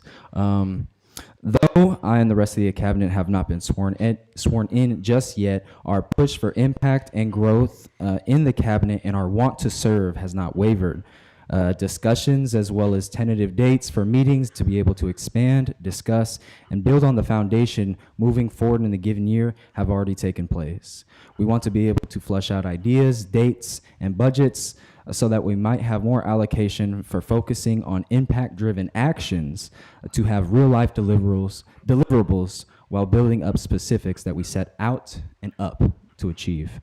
The ASO has 16 members elected and only 6 empty, and the majority of those positions have already shown a lot of interest by different persons. For a frame of reference, the last cabinet only had 10 of those positions filled at the time of the election. The takeaway, student engagement and student advocacy has been increasing, and this is in part because of the hard work that ASO has done to help achieve exactly that. Though I understand there's a lot that goes into that outcome. Dr. Jennifer Zealot and I have already taken place and started fruitful conversations under the implementation of true collaboration of leadership throughout the campus and how to properly utilize and leverage the position that we're moving to as a whole. Looking forward to the collaborations with leadership on this campus as well as community, which, if I might add, that community part, I think, is definitely a learning opportunity that us as an institution has to benefit our room for growth. Lastly, last meeting I was here and I messed up Ernesto Flores's name, and I called him Nestor, and he was like, you know what, you need to correct that. So here I am, Ernesto, correcting that. Though they are both great officers and dedicated students, they are truly different people. And I wish both of them luck as they move forward into Pomona. I'm wishing Armando good luck as he moves forward into Berkeley, and Christy for all the great things that she has to come. Thank you guys for your time, and have a blessed night. Thank you. Okay. Antelope Valley College Foundation, Diane Kneppel. Oh, bless you. Okay, Dr. Zealot. I have written comments that the board can read. Just a couple of quick things. Send out your good travel blessings for our students who are on the HBCU tour. We're very excited for them to be traveling this week, and we want them to have a safe journey and benefit greatly from their conversations and interactions. I want to echo the thanks to all of the folks who were involved in carrying off an amazing graduation. Dr. Padron told us this morning there were 991 downloaded student tickets, 909 of which were scanned, and out of 1,150 seats on the field, only 15 were empty. So in between those numbers, there's a lot of students. There were 4,709 guest tickets reserved and 3,381 scanned into the stadium. Our online AVC, the video of it had, I want to remember correctly, but I was catching something that one of the students said in their speeches, and I believe it was over 8,000 views, and that was just since Friday, so that's pretty amazing. But a record-breaking year for 2,204 graduates who earned, because there's no gimmies in college, they earned 4,978 degrees and certificates. That's amazing, and it's record-breaking. Thanks to the faculty and classified professionals who serve the students up front every day. Thanks to everyone who supports all of the efforts. This college is amazing, and we need to all pull together and help it get even better. Thank you. Okay, thank you. And we'll start with our student trustee. Hello.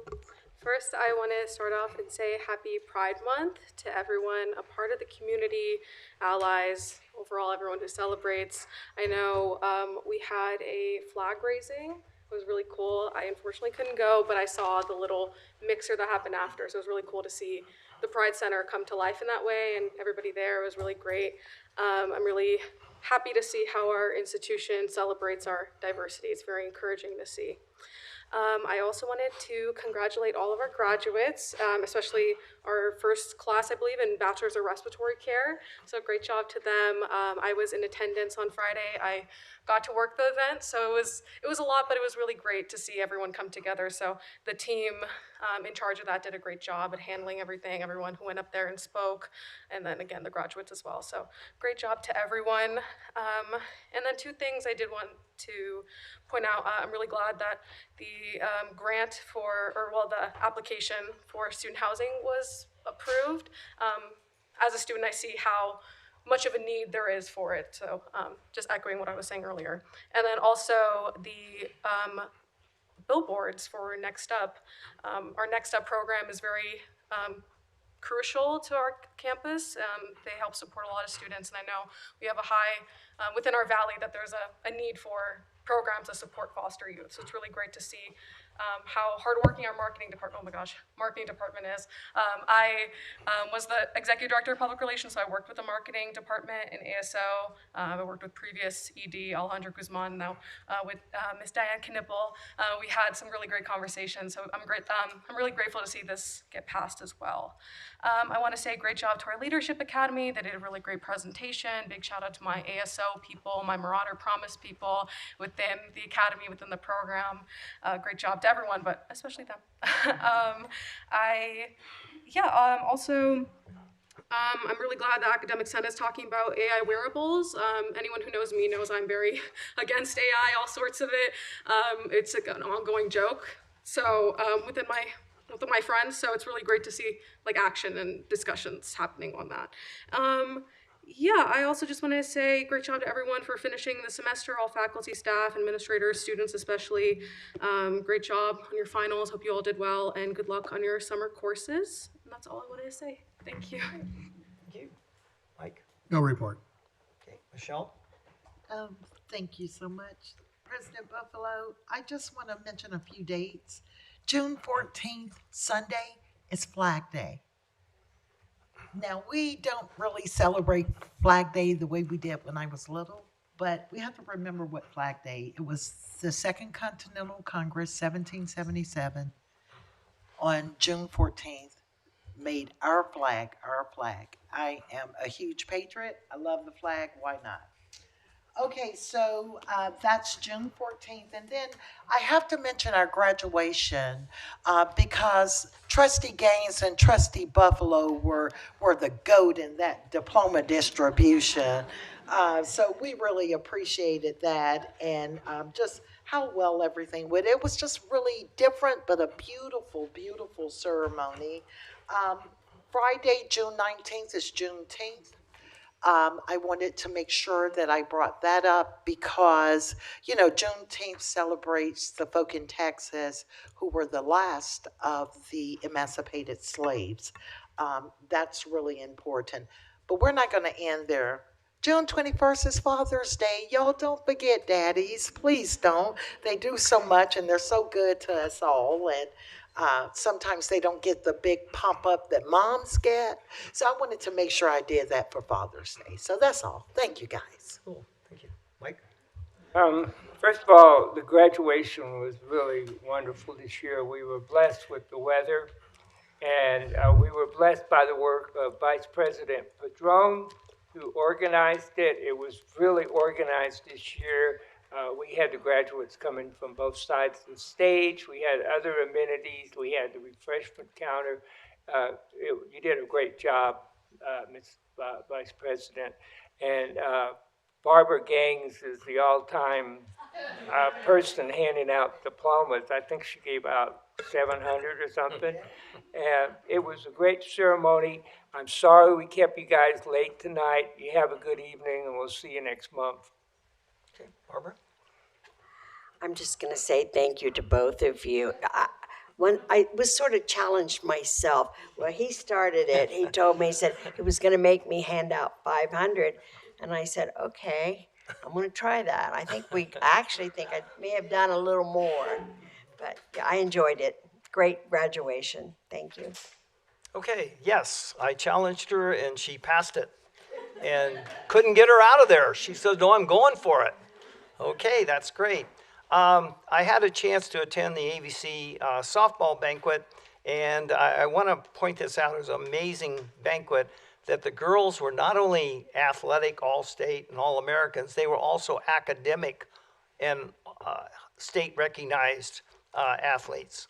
So that was really good. I also want to say something. A few years ago, I had several nursing students approach me about expanding the program. And I met with the president back then, and I went and talked to the dean, and I was asking for, I think, five new positions. I think they ended up going 10. And one of those girls called me the other day, and she was one of them, and she graduated. So we got that done. That's cool. Okay, it was an amazing graduation. It's long. I'm an events person. I don't know how to shorten it. And I did my part. 1 minute and 26 seconds. Is that it? Fastest speech ever. So anyway, also I was going to announce tonight, and I'm going to go ahead and do that because I told people I'm not running for the board. So I am done. 25 years is long enough, and it's been exciting. And it's up to Barbara to run the place. Okay, that's okay. Okay, thank you very much. And our next meeting is July 13th. And we'll let you know about the party for Steve. He's not getting off that easily. Oh, it's okay. Maybe taking a riverboat ride or something.